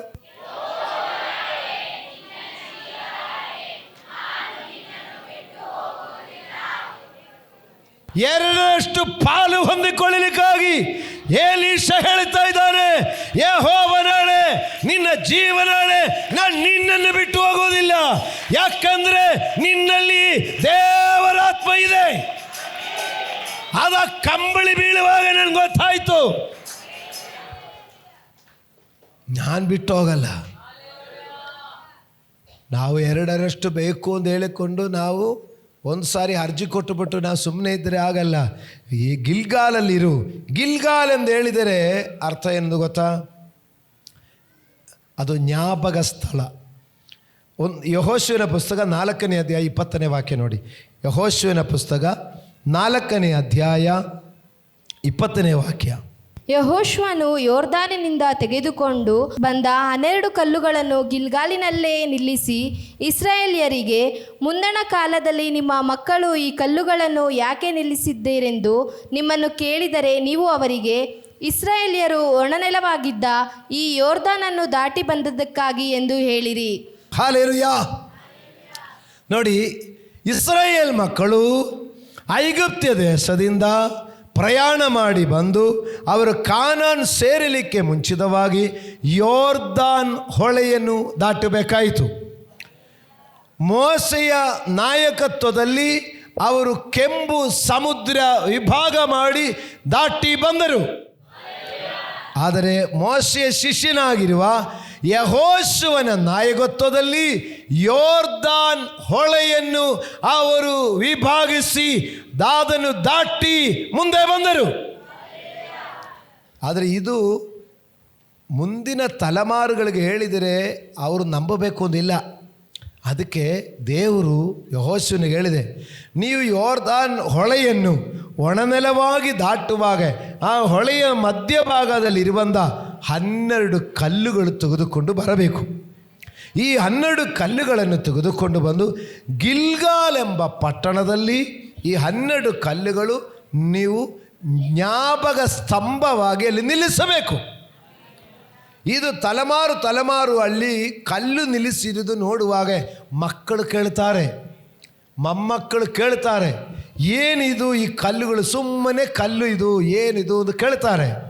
ಆವಾಗ ನೀವು ಹೇಳಿಕೊಡಬೇಕು, ನಮ್ಮ ಪೂರ್ವಿಕರು ಐಗುಪ್ತ ದೇಶದಿಂದ ಗುಲಾಮತನವನ್ನು ಬಿಟ್ಟು ಅವರು ಪ್ರಯಾಣ ಮಾಡಿ ಅವರು ಕೆಂಪು ಸಮುದ್ರ ದಾಟಿ ಮತ್ತು ಅವರು ಸೀನಾಯ್ ಬೆಟ್ಟೆಯನ್ನು ಸುತ್ತಿ ಅವರು ಯೋರ್ದಾನ್ ಹೊಳೆಯನ್ನು ದಾಟಿ ಆ ಹೊಳೆ ದೇವರ ಆ ಅಭಿಷಿಕ್ತರು ಮಂಜೂಷ ಪೆಟ್ಟಿಗೆ ಹೊತ್ತುಕೊಂಡಿದ್ದ ದೇವರ ಸೇವಕರು ಯೆಹೋವನ ಯಾಚಕರು ಆ ಯೋರ್ದಾನ್ ಹೊಳೆಯಲ್ಲಿ ಹೆಜ್ಜೆ ಇಡುವಾಗಲೇ ಹರಿಯುವ ನೀರು ನಿಂದೋಯಿಸೋ. ಯೋರ್ದಾನಿನ ಕೆಳಗಡೆ ಭಾಗ ನೀರು ಮೃತ್ಯು ಸರೋವರಕ್ಕೆ ಅದು ಹರಿದೋಯಿತು. ಮೇಲಿನ ನೀರು ಅಲ್ಲಿ ಗೋಡೆಯಾಗಿ ನಿಂತಿತ್ತು. ನಾವೆಲ್ಲರೂ ಯೋರ್ದಾನ್ ಹೊಳೆಯನ್ನು ಒಣನೆಲವಾಗಿ ದಾಟಿದೆ. ಹಲ್ಲೆಲೂಯಾ. ಅದರಿಂದ ಗಿಲ್ಗಾಲ್ ಜ್ಞಾಪಕ ಸ್ಥಳ. ಏಲಿಯನು ಏಲಿಷ ಪ್ರವಾದಿ ಹೇಳ್ತಾರೆ, ಜ್ಞಾಪಕ ಸ್ಥಳವೆಂದು ಹೆಸರುಗೊಂಡ ಈ ಸ್ಥಳದಲ್ಲಿ ನೀನಿರು. ಪ್ರವಾದಿ ಶಿಷ್ಯರುಗಳು ಪ್ರವಾದಿ ಮಂಡಳಿಗಳು ಅಲ್ಲಿದ್ದಾರೆ, ನೀನು ಇಲ್ಲಿರು. ಆದರೆ ಏಲಿಷನು ಏನು ಹೇಳ್ತಾರೆ? ಯೆಹೋವನಾಣೆ, ನಿನ್ನ ಜೀವದಾಣೆ, ನಾನಿಲ್ಲಿ ಇರಲ್ಲ, ನಾನು ನಿನ್ನ ಹಿಂದೆ ಬರ್ತೇನೆ. ಇಲ್ಲಿದ್ದೀರಾ? ನಮಗೆ ಜ್ಞಾಪಕ ಸ್ತಂಭಗಳಿದೆ. ನಮಗೆ ಜ್ಞಾಪಕ ಮಾಡಲಿಕ್ಕೆ ತಕ್ಕ ಕಾರ್ಯಗಳು ನಮಗಿದೆ. ನಾವು ಆ ಜ್ಞಾಪಕ ಸ್ತಂಭ ಬಿಟ್ಟು ಬರಲ್ಲ. ನಾನು ಕಂಪನಿಯಲ್ಲಿ ಸೂಪರ್ವೈಸರು, ನಾನು ಹೋಗಿ ಅಡುಗೆ ಮನೆಯಲ್ಲಿ ಅಡುಗೆ ಕೆಲಸ ಮಾಡಲಿಕ್ಕ? ನಿನ್ನ ಜ್ಞಾಪಕ ಸ್ತಂಭದಲ್ಲಿ ನೀ ಇರುವ ಕಾಲ ನೀ 2% ಪಾಲು ಹೊಂದಲ್ಲ. 2% ಹೊಂದಬೇಕಾ? ನಿನ್ನ ಜ್ಞಾಪಕದ ಮುದ್ರೆಗಳು, ಆ ಬಿರುದುಗಳು ನೀ ಬಿಟ್ಟು ಬರಬೇಕು. ನೀ ಆ ಬಿರುದು ಕೈಯಲ್ಲಿ ಹಿಡ್ಕೊಂಡು ಇದ್ದೀರಾ. ನಾನು ಬರಬೇಕಾಂದ, ಅಂದ, ನನ್ನದು ಮಾನ ಮರ್ಯಾದೆ ಹೋಗುತ್ತೆ ಅಂದ. ಆ ಬಿರುದೆಲ್ಲ ಇಟ್ಕೊಂಡಿದ್ದೀರಾ ಈಗ. ಆದರೆ ಆ ಜ್ಞಾಪಕ ಸ್ತಂಭ, ಆ ಜ್ಞಾಪಕ ಸ್ಥಳ ನೀ ಬಿಟ್ಟು ಬಂದರೇನೇ ನಿನಗೆ 2% ಸಿಕ್ಕೋದು. ನಮಗಾಗತ್ತಾ? ನಾನೇನು ಇಲ್ಲ, ನಾ ಬರೀ ಮಣ್ಣೆ, ನೀವೇ ಯಜಮಾನನು. ನಾನೇನು ಇಲ್ಲ, ನಾ ಬರೀ ಮಣ್ಣೆ, ನೀವೇ ಯಜಮಾನನು. ಎಲ್ಲ ಘನಮಾನ ಮಹಿಮೆ ನಿಮಗೆ ಸಲ್ಲಲಿ. ಎಲ್ಲ ಸ್ತುತಿ ಸ್ತೋತ್ರ ಕೀರ್ತನೆ ನಿಮಗೆ ಸಲ್ಲಲಿ. ನಮ್ಮ ಹೆಸರು ಖ್ಯಾತಿಗಳು ನಾವೇನು ಮಾಡಬೇಕು? ಬಿಡಬೇಕು. ಮೋಸೆ ಐಗುಪ್ತಿನ ಅರಮನೆಯಲ್ಲಿ ರಾಜಕುಮಾರನಾಗಿ ಬೆಳೆದಿರುವಂಥ ಮೋಸೆಯನ್ನು ದೇವರು ಅಧಿಕಾರ ಕೊಡಲಿಕ್ಕಾಗಿ ಏನು ಮಾಡಿಕೊಂಡಿದ್ದಾರೆ? ಕುರಿ ಮೇಯಿಸುವ ಕುರುಬನಾಗಿದ್ದರು. ರಾಜಕುಮಾರನು ಕುರಿ ಮೇಯಿಸ್ತಾನ? ರಾಜಕುಮಾರನು ಕುರಿ ಮೇಯಿಸ್ತಾನ? ಸ್ವಲ್ಪ ಯೋಚನೆ ಮಾಡಿ ನೋಡಿ. ದೇವರಿಗೆ ಉಪಯೋಗ ಆಗಬೇಕಂದ್ರೆ ನಿನ್ನ ರಾಜಪಟ್ಟ ಇಳಿಸಿದ್ರೇನೆ ನನಗೆ ನಿನ್ನನ್ನು ಉಪಯೋಗಿಸ್ಲಿಕ್ಕಾಗೋದು. ಅರ್ಥ ಆಗ್ತಾ ಇದೆಯಾ ಬ್ರದರ್? ಅದಕ್ಕೆ ದೇವರು ನಮಗೆ ಕೊಟ್ಟಿರುವಂಥ ಸ್ಥಾನಮಾನಗಳೆಲ್ಲ ಇದ್ದರೂ ಕೂಡ ದೇವರು ಏನು ಮಾಡ್ತಾರೆ ಗೊತ್ತಾ? ನನಗೆ ಉಪಯೋಗ ಆಗಬೇಕಂದ್ರೆ ನೀನು ನನ್ನ ಕಡೆ ತಗ್ಗಿಸಬೇಕು. ಇದು ಎಲೀಷ ಪ್ರವಾದಿ ತಿಳ್ಕೊಂಡು ಅವನ ಜ್ಞಾಪಕ ಸ್ಥಳವೆಂಬ ಗಿಲ್ಗಾಲನ್ನು ಬಿಟ್ಟು ಅವನು ಎಲೀಯನ ಹಿಂದೆ ಬಂದಿದ್ದಾನೆ. ನಿನಗೆ 2% ಪಾಲು ಬೇಕಂದರೆ, ಒಂದು ನಿನ್ನ ಹೆಸರು ಖ್ಯಾತಿ ಅಥವಾ ನಂದು ಅದು ಇದು ಎಂಬುದು ನೀವು ಬಿಡಬೇಕು. ಮಕ್ಕಳೇ, ದಯವಿಟ್ಟು ನೀವು ಮೋಸ ಹೋಗದಿರಲಿ. ನೀವು ಆಶೀರ್ವದಿಸಲ್ಪಡಬೇಕು. ನೀವು ಉನ್ನತ ಸ್ಥಿತಿಗೆ ಬರಬೇಕು.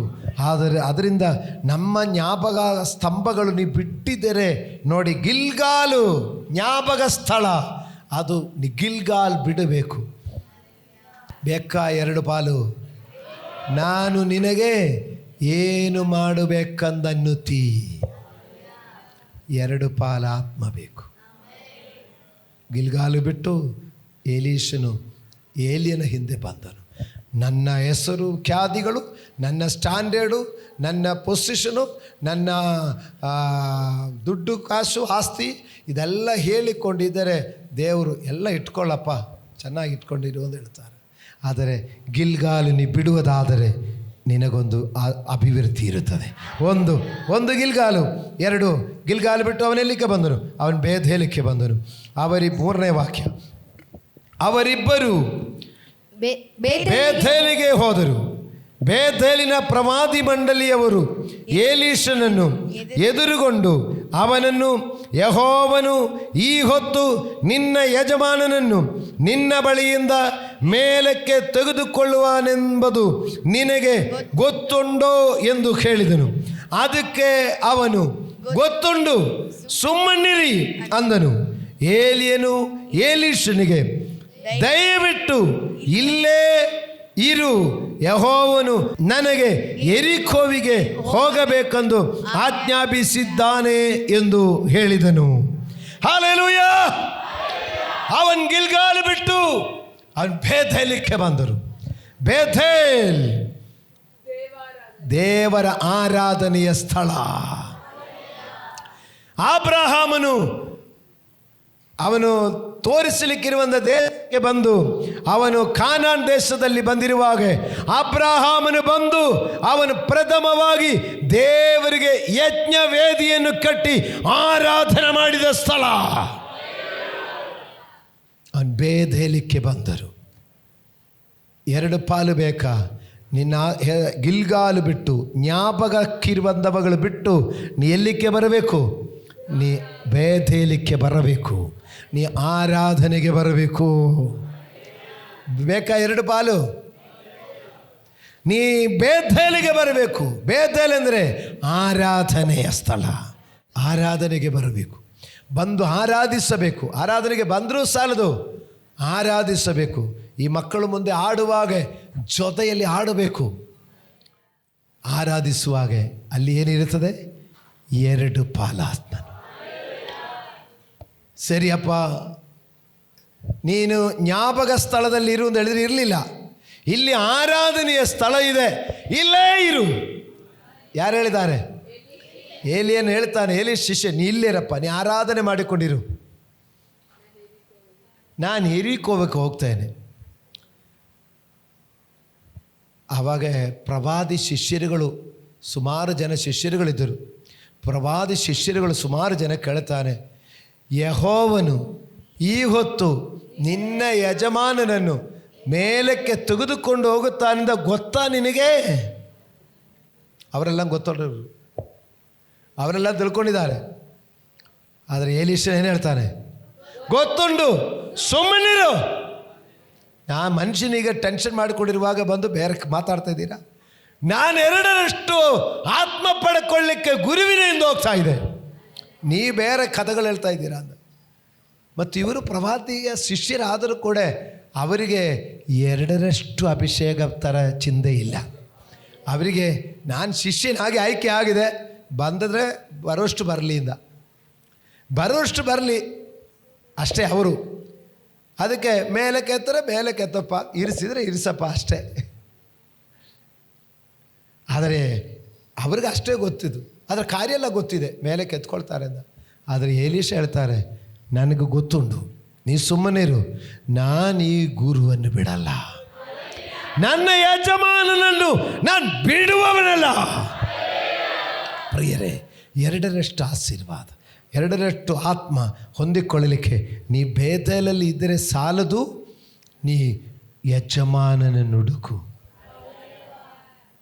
ಯಾರ ಯಜಮಾನನು? ಯಾರ ಯಜಮಾನು? ನಮಗೆ ಯಜಮಾನರು ಯಾರು? ಯಜಮಾನನೇ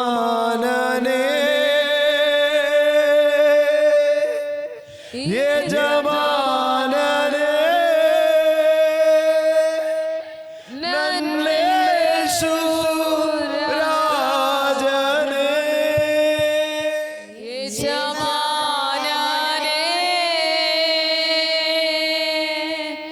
ಯಜಮಾನನೇ ನನ್ನೇಸು ರಾಜನೇ. ಯೇಸು ಎಂಬ ಯಜಮಾನನ ಹಿಂದೆ ಹಿಂದೆ ಹಿಂದೆ ನೀವು ಓಡುವುದಾದರೆ ಎರಡರಷ್ಟು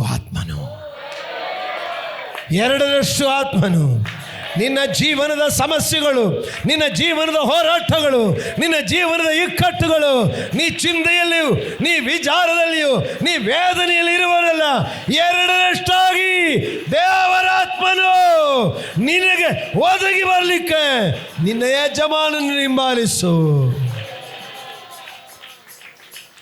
ನೀ ಬೇರೆ ಆರಾಧನೆ ಇದೆಯಲ್ಲ ಅಂತ ಹೇಳಿಕೊಂಡು ಬೇಥೇಲಲ್ಲೇ ಇದ್ದರೆ ಸಾಲದು. ಮಕ್ಕಳೇ, ನೀ ಬೇಥೇಲಲ್ಲಿ ಇರು ಎಂದು ಹೇಳಲಿಕ್ಕೆ ಅನೇಕ ಶಿಷ್ಯರುಗಳು ನಿನಗಿರಬಹುದು. ಪ್ರವಾದಿ ಶಿಷ್ಯರುಗಳು ಅನೇಕ ನಿನಗೆ ಸಪೋರ್ಟ್ ಹೇಳ್ತಾ ಇರ್ಬೋದು.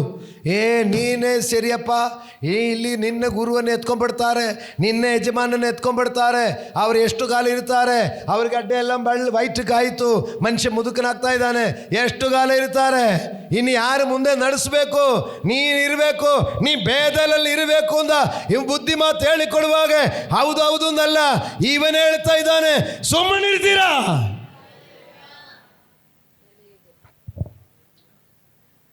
ನನಗೆ ಗೊತ್ತು, ನನ್ನ ಯಜಮಾನನ್ನು ಬಿಡಲ್ಲ. ಅವರು ಎರಿಕೋಕ್ಕೆ ಬಂದಿತ್ತು. ಎರಿಕೋ ಎಂಬುದು ಪೌಳಿ ಗೋಡೆ ಕಡವಿ ಬಿದ್ದಿದ ಸ್ಥಳ. ಎರಿಕೋ ಯುದ್ಧಕ್ಕೆ ಹೋಗಿದ ಸ್ಥಳ. ಬೇದೇಲ್ ಬಿಟ್ಟು ಅವರು ಎಲ್ಲಿಗೆ ಹೋಗಿದ್ದಾರೆ? ಈಗ ಎರಿಕೋ ಯುದ್ಧಕ್ಕೆ ಹೋಗಿದ್ದಾರೆ. ಬೇದಲಲ್ಲಿ ಆರಾಧನೆಯಲ್ಲಿ ಏನಿದೆ? ಆರಾಮಿದೆ. ಆರಾಧನೆಯಲ್ಲಿ ಬೇಥೇಲಲ್ಲಿ ಆರಾಧನೆ ಮಾಡಿ ಆರಾಮ.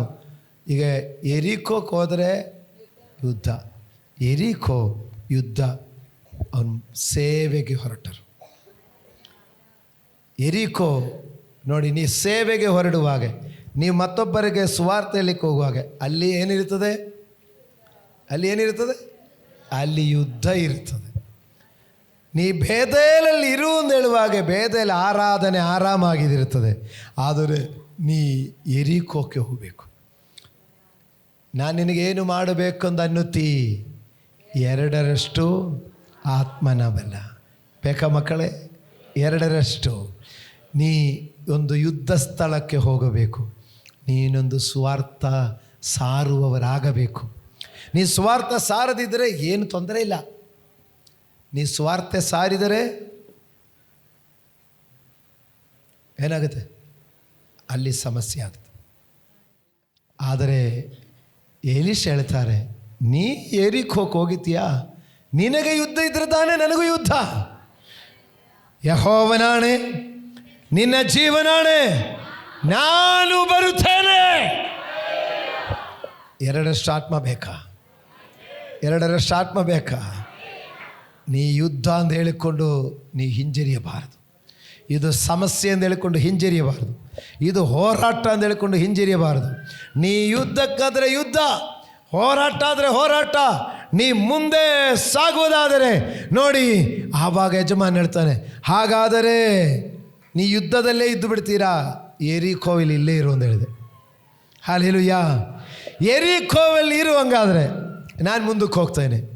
ಹಲ್ಲೆಲೂಯಾ. ನಾನು ಯೋರ್ದಾನಿಗೆ ಹೋಗುತ್ತೇನೆ. ಹಲ್ಲೆಲೂಯಾ.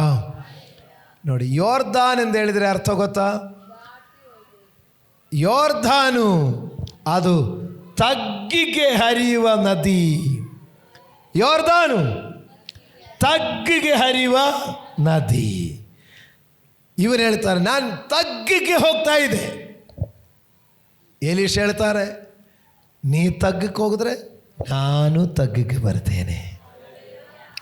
ನೀ ಹೋರಾಟದ ಎರಿಕೋವಲ್ಲಿ ಇರು ಅಂತ ಹೇಳಿದೆ.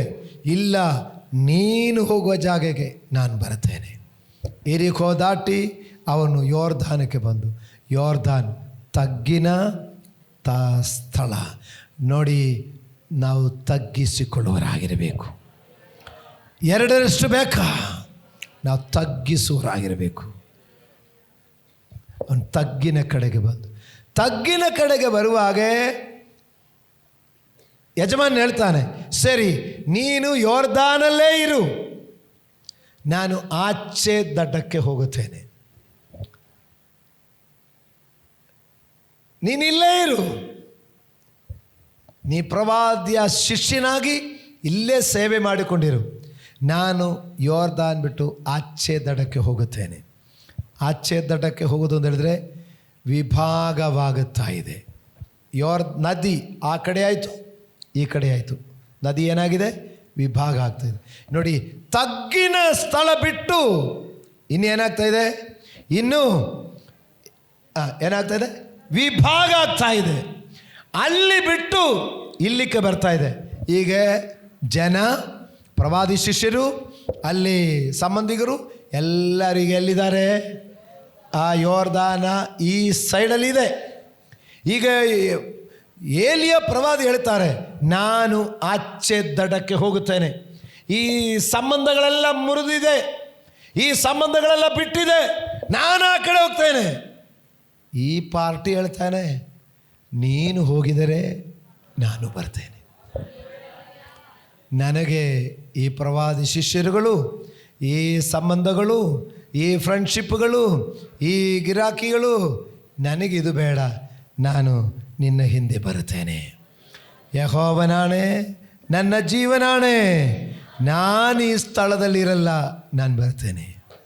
ನೋಡಿ, ತಗ್ಗಿನ ಸ್ಥಳ ಬಿಟ್ಟು ಅವನು ಬೇರ್ಪಾಡಿಗೆ ಬಂದಿದ್ದಾನೆ.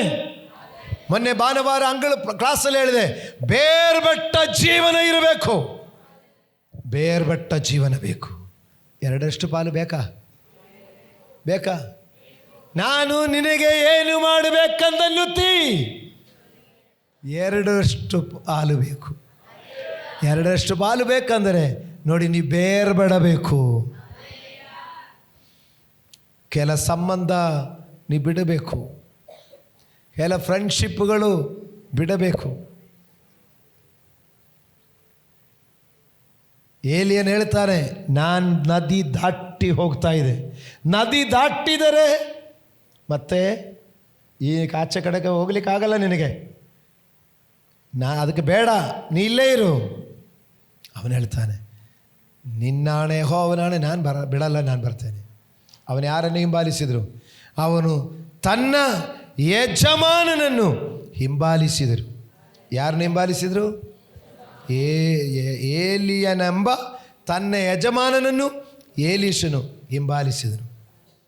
ಯೇಸುವಿನ ಹಿಂದೆ ಹೋಗುವೇನ, ಹಿಂಜಾರೋದಿಲ್ಲ, ಹಿಂಜಾರೋದಿಲ್ಲ. ನಾವು ಯಾರ ಹಿಂದೆ ಹೋಗ್ಬೇಕು? ಏಲೀಷಾ ಪ್ರವಾದಿ ಏಲಿಯನೆಂಬ ಯಜಮಾನನನ್ನು ಬಿಟ್ಟು ಹೋಗಿಲ್ಲ. ಅವನು ಹೇಳ್ತಾನೆ, ನಿನ್ನಾಣೆ ಯೆಹೋವನಾಣೆ, ನಾನು ಬಿಡಲ್ಲ. ಆಗತ್ತಾ ನಮಗೆ? ನೀ ಯೋರ್ದಾನ್ ದಾಟಬೇಕು. ನೀ ಯೋರ್ದಾನ್ ದಾಟಿಲ್ಲದಿದ್ದರೆ ನಿನಗೆ ಎರಡಷ್ಟು ಸಿಕ್ಕಲ್ಲ. ನಿನ್ನ ಜೀವನ ಒಣಭೂಮಿ. ನೋಡಿ, ಅನಂತರ ಹೇಳಿ ಮುಗಿಸ್ತೇನೆ. ಅವನು ಯೋರ್ದಾನಿಗೆ ಬರ್ತಾ ಇದೆ. 8ನೇ ವಾಕ್ಯ. ಅನಂತರ ಏಲಿಯನು ತನ್ನ ಕಂಬಳಿಯನ್ನು ಮಡಿಚಿ ಅದರಿಂದ ನೀರನ್ನು ಹೊಡೆಯಲು ನೀರು 2 ಭಾಗವಾಯಿತು. ಇಬ್ಬರು ಒಣನೆಲದ ಮೇಲೆ ದಾಟಿ ಹೋದರು.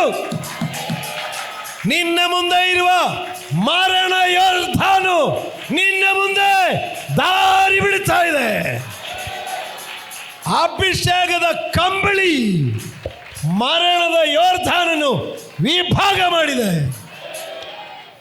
ಏಲಿಯನಲ್ಲಿರುವಂಥ ಅಭಿಷೇಕ ಅವನ ಕಂಬಳಿಯಲ್ಲಿ ದೇವರು ಕೊಟ್ಟ ಅಭಿಷೇಕ ಅವನ ಮುಂದೆ ಇರುವಂಥ ತಡೆಗಳು ಒಡೆದು ಬಿಟ್ಟಿದೆ. ಅವರಿಬ್ಬರು ನೋಡಿ, ಅವರಿಬ್ಬರು ಪ್ರವಾದಿ ಶಿಷ್ಯರೆಲ್ಲಿದ್ದಾರೆ? ಅವನ ಆಚೆ ಕಡೆ ಇದ್ದಾರೆ. ಅವರು ಪ್ರವಾದಿ ಶಿಷ್ಯರ ಆಚೆ ಕಡೆ. ಈಗ ದಾಟಿದ ಯಾರು? ಅವರಿಬ್ಬರು. ಮಕ್ಕಳೇ, ಅಭಿಷಿಕ್ತರ ಜೊತೆ ನೀ ಸಮಸ್ಯೆಗಳನ್ನು ದಾಟುವಿರಿ. ಅಭಿಷಿಕ್ತರು ನಿನಗಾಗಿ ಸಮಸ್ಯೆಗಳನ್ನು ಒಡೆದು ಭಾಗ ಮಾಡುತ್ತಾರೆ. ನೀ ಜೊತೆ ದಾಟುತ್ತೀರಾ? ಅಭಿಷಿಕ್ತರ ಜೊತೆ ಇರು ನೀವು, ಯಜಮಾನರ ಜೊತೆ ಇರು ನೀವು. ನಿನಗಾಗಿ ಬರುವಂಥ ತಡೆಗಳು, ನಿನ್ನ ಎದುರೇ ಕಾಣುವ ಮರಣದ ಯೋರ್ಧಾನುಗಳು 2 ಭಾಗ ಅವರ ಒಣ ನೆಲದಲ್ಲಿ ದಾಟಿದರು. ಹಲ್ಲೆಲೂಯಾ. ನೀ ಯಾವಾಗಲೆಲ್ಲ ಯಜಮಾನನ ಜೊತೆ ಇರ್ತೀರೋ ಆವಾಗಲೆಲ್ಲ ನಿನಗೆ ಸಮಸ್ಯೆಗಳಿಗೆ ಪರಿಹಾರ ಉಂಟು.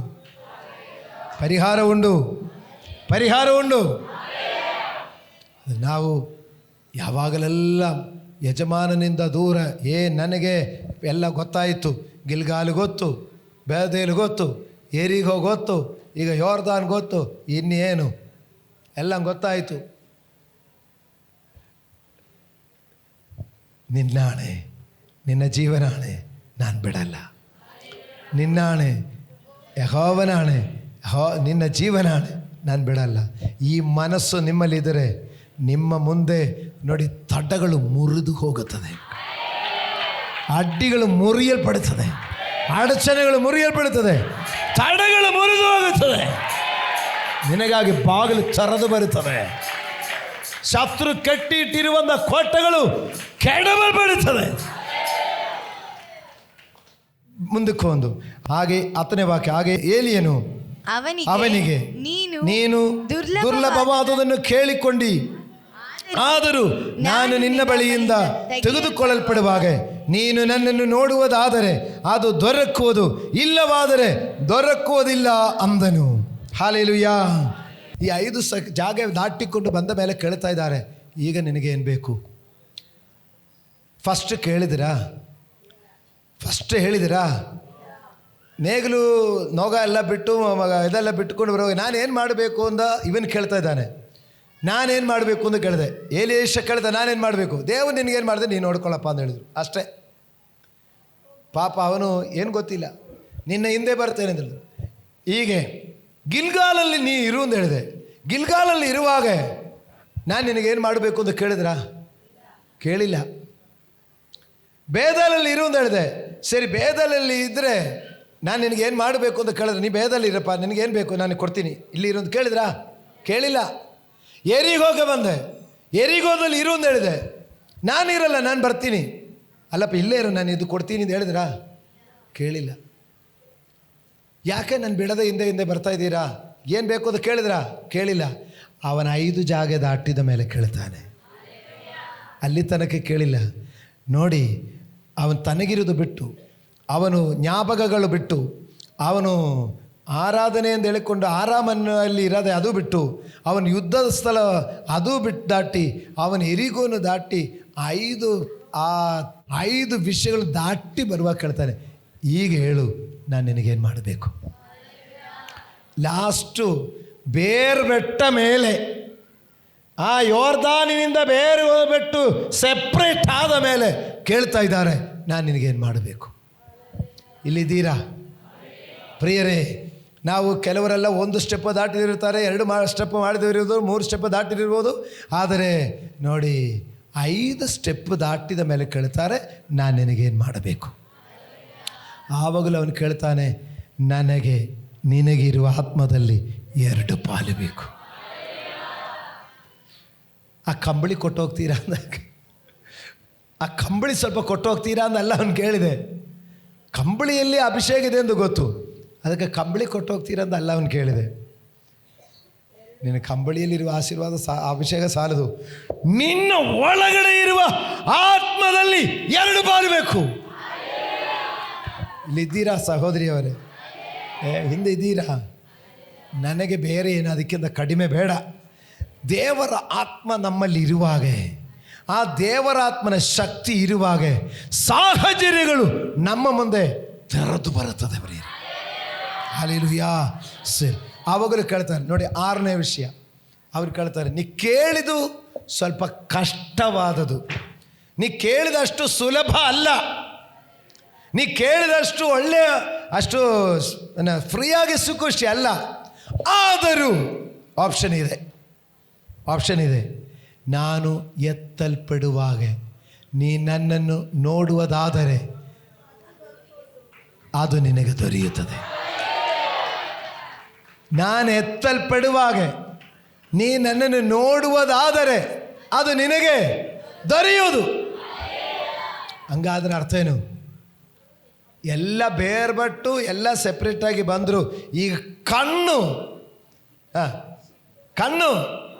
ಯಜಮಾನ ಕಡೆಯಿಂದ ಮಿಸ್ ಆಗಬಾರದು. ಆ ಕಡೆ ಏನಾದ್ರು ನೋಡುವಷ್ಟಕ್ಕೆ ಯಜಮಾನ ಎತ್ಕೊಂಡ್ಬಿಟ್ಟಿದ್ರೆ ಏನೂ ಇಲ್ಲ. ಈಗ ಅವನ ಕಣ್ಣು ಯಾರ ಮೇಲಿದೆ? ಅವನು ಆ ಮಾತು ಕೇಳಿದ ಆ ನಿಮಿಷ ಮೊದಲು ಈಗ ರೆಪ್ಪೆ ಕೂಡ ಆಡಿಸಿಲ್ಲ ಅಂತ ಅನಿಸುತ್ತೆ. ಒಂದು ಕಣ್ಣು ಮುಚ್ಚಿ ತೆಗೆದರೂ ಕೂಡ ಅವನು ಬಿಟ್ಟಿರಲ್ಲ ಅಂತ ಅನಿಸುತ್ತೆ. ಬ್ರದರ್, ಅವನು ಏಲಿಯನನ್ನೇ ನೋಡಿಕೊಂಡಿದೆ. ಅವನ ಆ ಕಡೆ ನೋಡಿಲ್ಲ. ಯೋರ್ದಾನ್ ಹೊಳೆ ಎಷ್ಟು ಚಂದವಾಗಿ ನೀರು ಹರಿತಾ ಇದೆ, ವಾಟರ್ ಫಾಲ್ಸ್ ಎಷ್ಟು ಚೆನ್ನಾಗಿದೆ, ಹೋಗಿ ಈಜಾಡಿಬಿಟ್ರೆ ಚೆನ್ನಾಗಿರ್ತದೆ ಎಂದೆಲ್ಲ ಬಂದಿಲ್ಲ. ಸೈಟ್ ಸೀನ್ ತುಂಬ ಸೂಪರ್ ಆಗಿದೆ ಅಂತ ತಿಳ್ಕೊಂಡಿಲ್ಲ. ಇದೆಲ್ಲ ಮಾಡ್ಲಿಕ್ಕೆ ಹೋದರೆ ಏನಾಗುತ್ತೆ? ಮಿಸ್ ಆಗಿಬಿಡ್ತದೆ. ಅವನು ಏಕಾಗ್ರತೆ, ಅವನ ಹೃದಯದ ಯಥಾರ್ಥತೆ ಬಿಡದೆ ಅವನ ಯಜಮಾನನನ್ನೇ ನೋಡಿಕೊಂಡೇ ನಿಂತಿದ್ದಾನೆ. ಆ ನಿಮಿಷದಲ್ಲಿ ನೋಡಿ, ವಾಕ್ಯ ನೋಡೋಣ, 11ನೇ ವಾಕ್ಯ. ಅವರು ಮಾತಾಡುತ್ತಾ ಮುಂದೆ ಹೋಗುತ್ತಿರುವಾಗ ಪಕ್ಕನೆ ಅಗ್ನಿಮಯವಾದ ರಥಾಶ್ವಗಳು ನಡುವೆ ಬಂದು ಅವರನ್ನು ವಿಗಡಿಸಿದೆವು. ಏಲಿಯನು ಸುಳಿಗಾಳಿಯ ಮುಖಾಂತರವಾಗಿ ಪರಲೋಕಕ್ಕೆ ಹೋದನು.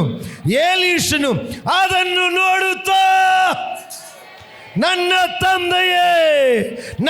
ತಂದೆಯೇ, ಇಸ್ರಾಯೇಲಿನಿಗೆ ರಥಾಶ್ವಗಳಾಗಿದ್ದವನೇ.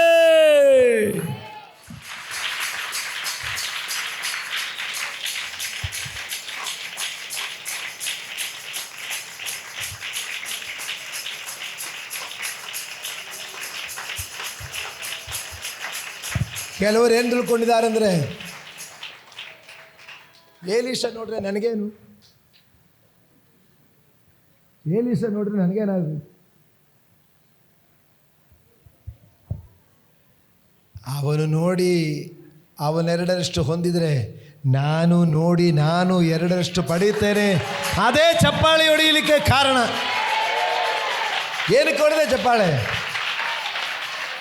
ಏನಕ್ಕೆ ಹೊಡೆದೆ ಚಪ್ಪಾಳೆ? ನಾನು ನನ್ನ ಯಜಮಾನನನ್ನೇ ದೃಷ್ಟಿಸಿ ನೋಡುತ್ತಾ ನನ್ನ ಯಜಮಾನನಿಂದ ನಾನೆರಡರಷ್ಟು ಹೊಂದಿಕೊಳ್ಳುತ್ತೇನೆ. ನನ್ನ ತಂದೆಯೇ ಇಸ್ರಾಯೇಲಿನ ರಥಾಶ್ವಗಳ ಒಡೆಯನೇ. ಹಲ್ಲೆಲೂಯಾ. ಅವರೇ ದೇವರನ್ನು ನೋಡಿದರು. ಸುಳಿಗಾಳಿಯಲ್ಲಿ ಅಗ್ನಿಮಯವಾದ ರಥದಲ್ಲಿ ಏಲಿಯನನ್ನು ಜೀವ ಸಹಿತವಾಗಿ ಪರಲೋಕಕ್ಕೆ ಎತ್ಕೊಂಡು ಹೋದರು. ಯೇಸು ಸ್ವಾಮಿ ಜೊತೆಯಲ್ಲಿ ತಾಬೋರ್ ಬೆಟ್ಟದಲ್ಲಿ ಇದೇ ಏಲಿಯನು ಮೋಶೆಯು ಯೇಸು ಸ್ವಾಮಿಗೆ ಜೊತೆಯಲ್ಲಿ ಪ್ರತ್ಯಕ್ಷರಾಗಿ ಅಪೊಸ್ತಲರು ಅದು ನೋಡಿದ್ದಾರೆ. ಹಲ್ಲೆಲೂಯಾ. ದೇವರಿಗೆ ಸ್ತೋತ್ರವಾಗಲಿ. ಅವನು ತ್ಯಾಗ ಮಾಡಿದೆ, ಅವನದು ಕೆಲಸ ಸಕ್ಸಸ್ ಆಗಿದೆ. ಪಕ್ಕದಲ್ಲಿ ಕೈ ಕೊಟ್ಟು ಹೇಳಿ, ಕೆಲಸ ಸಕ್ಸಸ್ ಆಗಬೇಕು, ನಂಬಿಕೆ ಸಕ್ಸಸ್ ಆಗಬೇಕು.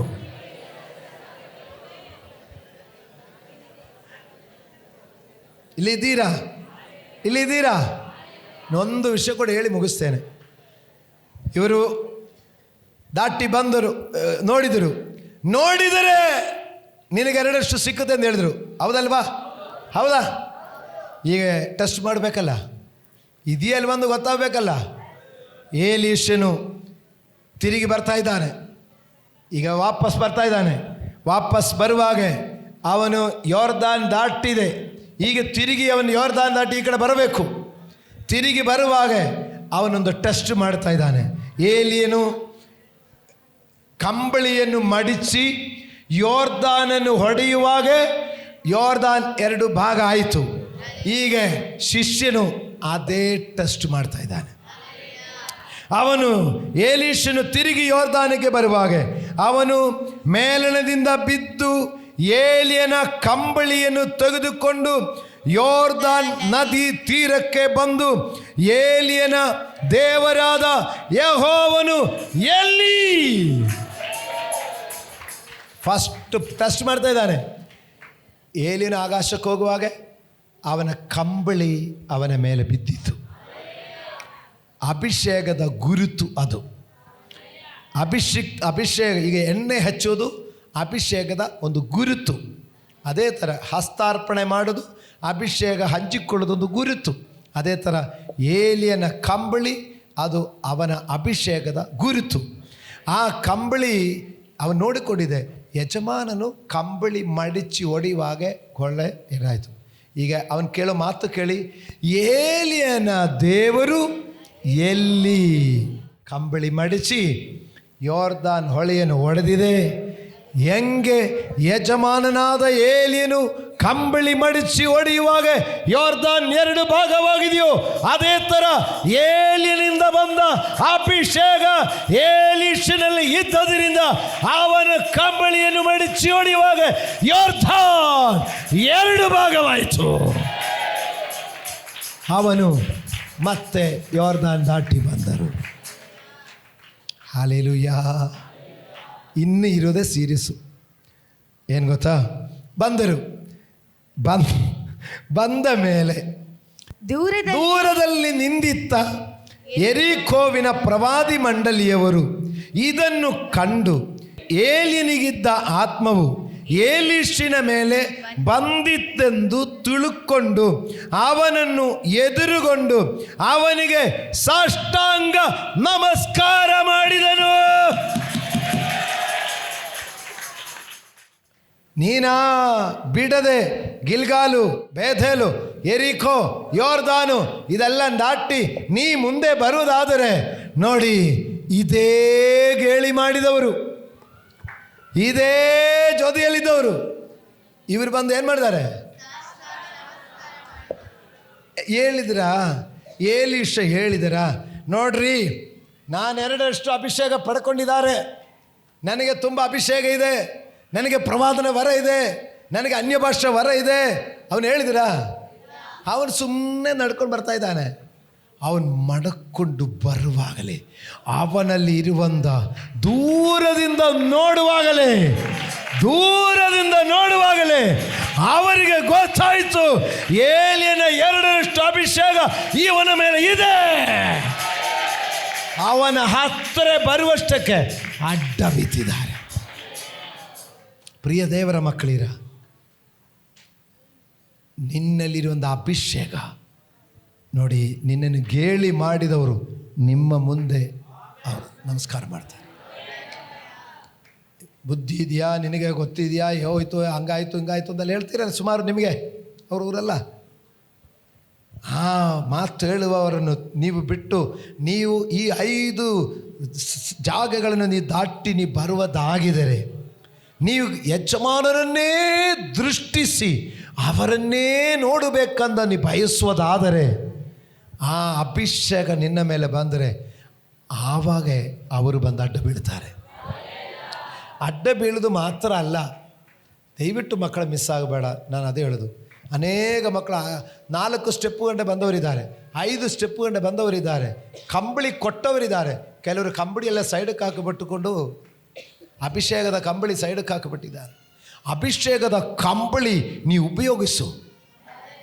ಇಲ್ಲಿ ಧ್ಯಾನ ಕೂಟಕ್ಕೆ ಮತ್ತು ಅಭಿಷೇಕದಲ್ಲೇ ಬಂದು ಕೈ ಇಟ್ಟು ಪ್ರಾರ್ಥನೆ ಮಾಡಿಸ್ತಾರೆ. ಹೊಂದಿಕೊಂಡ ಅಭಿಷೇಕ ಅಲ್ಲಿ ಏನು ಮಾಡ್ತೀರಾ?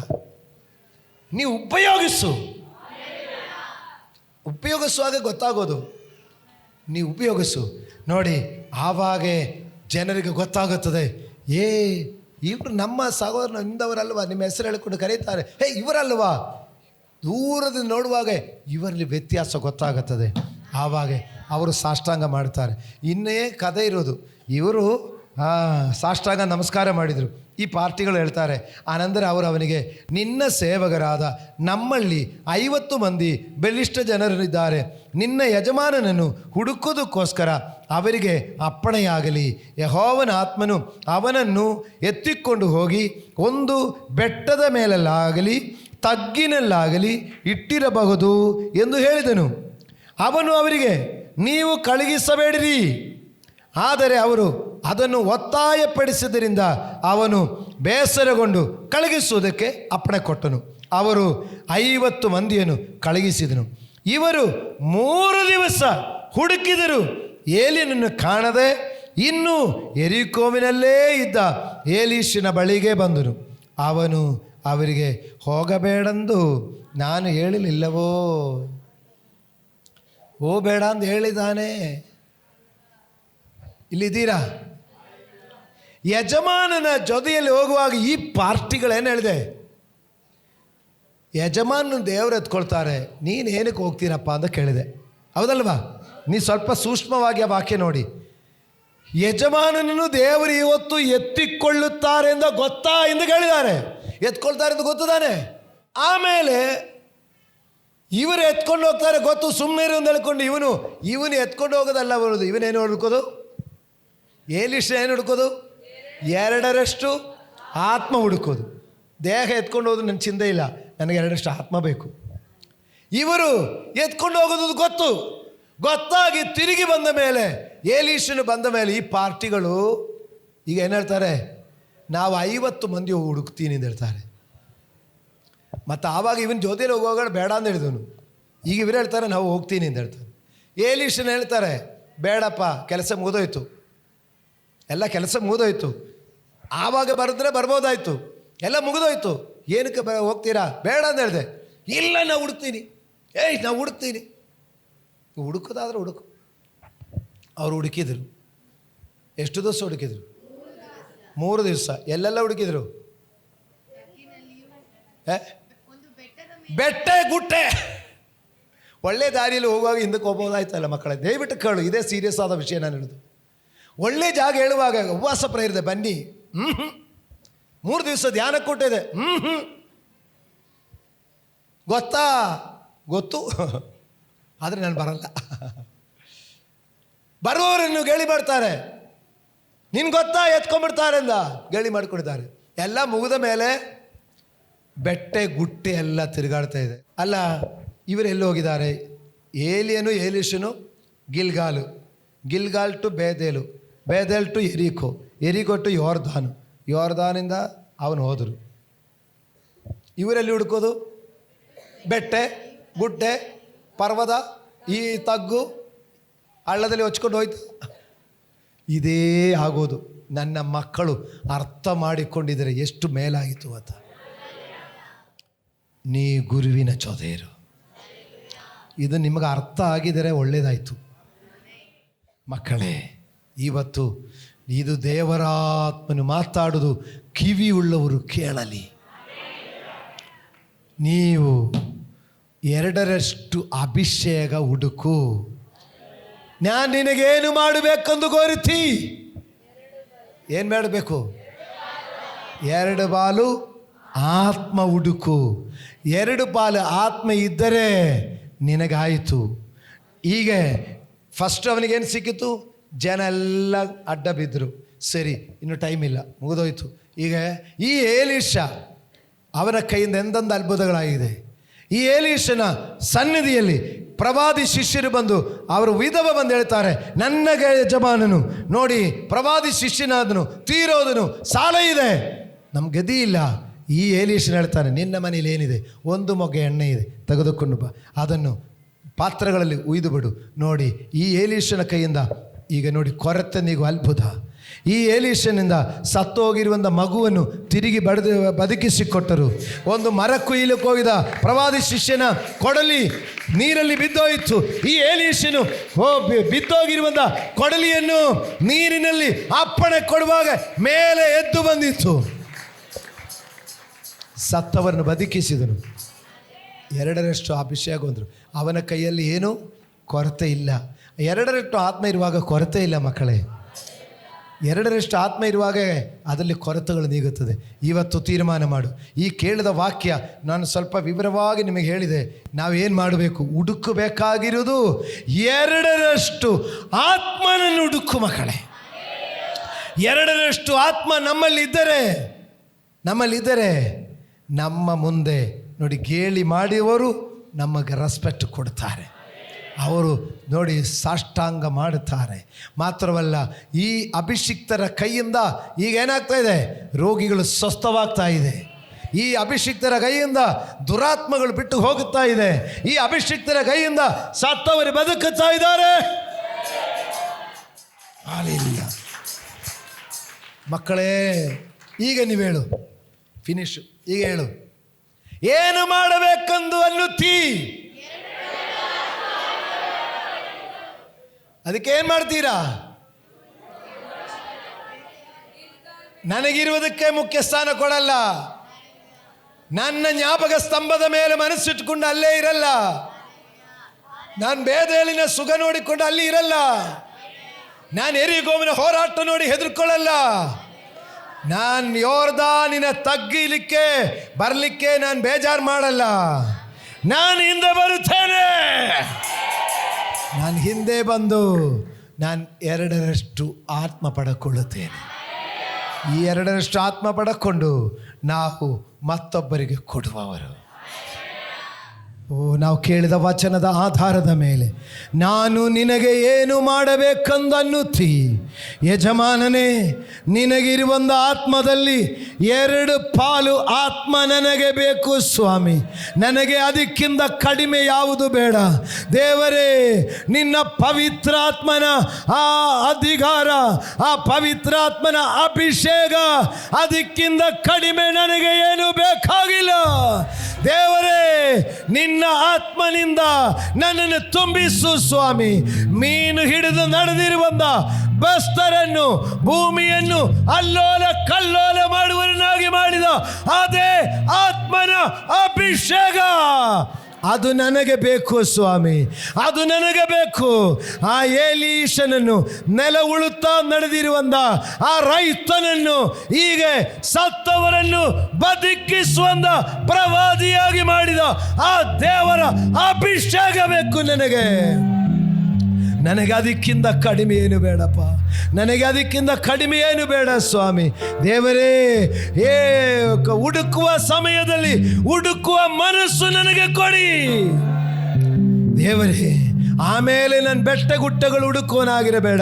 ಆಮೇಲೆ ನಾನು ದೇವರೇ 1 ದಿವಸ ಹೋಗಲಿಕ್ಕೆ ಬದಲಾಗಿ 3 ದಿವಸ ಹುಡುಕುವಂತ ಆ ಸ್ಥಿತಿ ನನಗೆ ಬರಬೇಡ. ಅಭಿಷಿಕ್ತರ ಹಿಂದೆ ಹಿಂದೆ ನಡೆದುಕೊಳ್ಳಿಕ್ಕೆ ಕೃಪೆ ನೀಡಪ್ಪ. ದೇವರಿಂದ ನೇಮಿಸಲ್ಪಡವೆ ಯಾವ ಅಧಿಕಾರವೂ ಇಲ್ಲ. ದೇವರಿಂದ ನೇಮಿಸಲ್ಪಟ್ಟ ಅಭಿಷಿಕ್ತರ ಹಿಂದೆ, ಅಭಿಷಿಕ್ತರ ಹಿಂದೆ, ಅಭಿಷಿಕ್ತರ ಹಿಂದೆ, ಅಭಿಷಿಕ್ತರಿಂದ ಅವರಿಗಿರುವಂಥ ಅಭಿಷೇಕದಲ್ಲಿ 2ರಷ್ಟು ಪಾಲು ನಾನು ಹೊಂದಿಕೊಳ್ಳಬೇಕು. ನನ್ನ ದೇವರಿಂದ ನಾನು ಹೊಂದಿಕೊಳ್ಳಬೇಕು. ನನ್ನ ಕರ್ತನಿಂದ ನಾನು ಹೊಂದಿಕೊಳ್ಳಬೇಕು. ಇದಕ್ಕಾಗಿ ನಾನು ಗಿಲ್ಗಾಲು ಬಿಡಲಿಕ್ಕೂ ರೆಡಿ ಇದೆ. ನಾನು ಬೇಥೇಲ್ ಬಿಡಲಿಕ್ಕೆ ರೆಡಿ ಇದೆ. ನಾನು ಎರಿಕೋ ಹೋರಾಟ ಅದಕ್ಕೆ ಹೋಗಲಿಕ್ಕೆ ರೆಡಿ ಇದೆ. ನಾನು ಯೋರ್ದಾನನ್ನು ದಾಟಲಿಕ್ಕೂ ರೆಡಿ ಇದೆ. ಕರ್ತನೇ, ನನಗೆ ಅಭಿಷೇಕ ಬೇಕು, ನನಗೆ ಅಭಿಷೇಕ ಬೇಕು, ನನಗೆ ಅಭಿಷೇಕ ಬೇಕು. ನಿನ್ನ ಆತ್ಮ ಬೇಕು. ನಿನ್ನ ಆತ್ಮಕ್ಕಿಂತ ಕಡಿಮೆ ನನಗೇನು ಬೇಡ. ನಿನ್ನ ಆತ್ಮನಿಕ್ಕಿಂತ ಕಡಿಮೆ ಯಾವುದು ಬೇಡ ನನಗೆ. ಸಮರ್ಪಿಸುತ್ತೇನಪ್ಪ. ತಂದೆಯಾದ ದೇವರೇ, ಈ ಪ್ರಿಯ ಮಕ್ಕಳು ಕೇಳಿದ ವಚನಗಳು ಇವರ ಜೀವನದಲ್ಲಿ ಇದು ದೇವರೇ ಮರೆತು ಹೋಗದೆ ಇದು ಜ್ಞಾಪಕದಲ್ಲಿರಲಿ.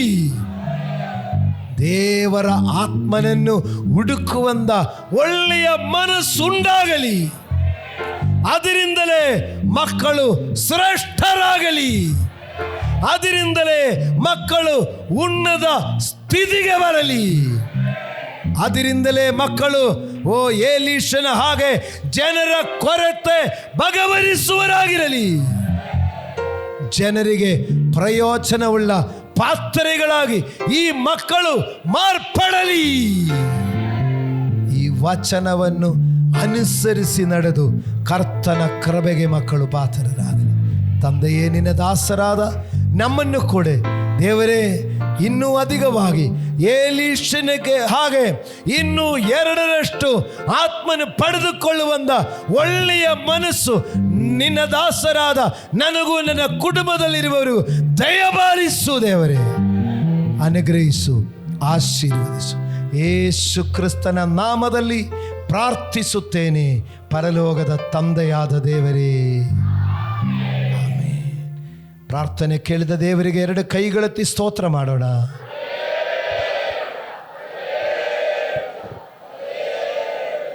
ಆಮೆನ್. ಪ್ರಿಯ ವೀಕ್ಷಕರೇ, ನೀವು ಹೊಂದಿದ ಆಶೀರ್ವಾದವನ್ನು ನಮ್ಮೊಂದಿಗೆ ಹಂಚಿಕೊಳ್ಳಿರಿ. ನೀವು ಸಂಪರ್ಕಿಸಬೇಕಾದ ಮೊಬೈಲ್ ಸಂಖ್ಯೆ 8217761567. ಹೆಚ್ಚಿನ ವಿಡಿಯೋಗಳಿಗಾಗಿ ನಮ್ಮ ಚಾನೆಲ್ ಅನ್ನು ಸಬ್ಸ್ಕ್ರೈಬ್ ಮಾಡಿಕೊಳ್ಳಿರಿ. ದೇವರು ತಾನೇ ನಿಮ್ಮೆಲ್ಲರನ್ನು ಆಶೀರ್ವದಿಸಲಿ.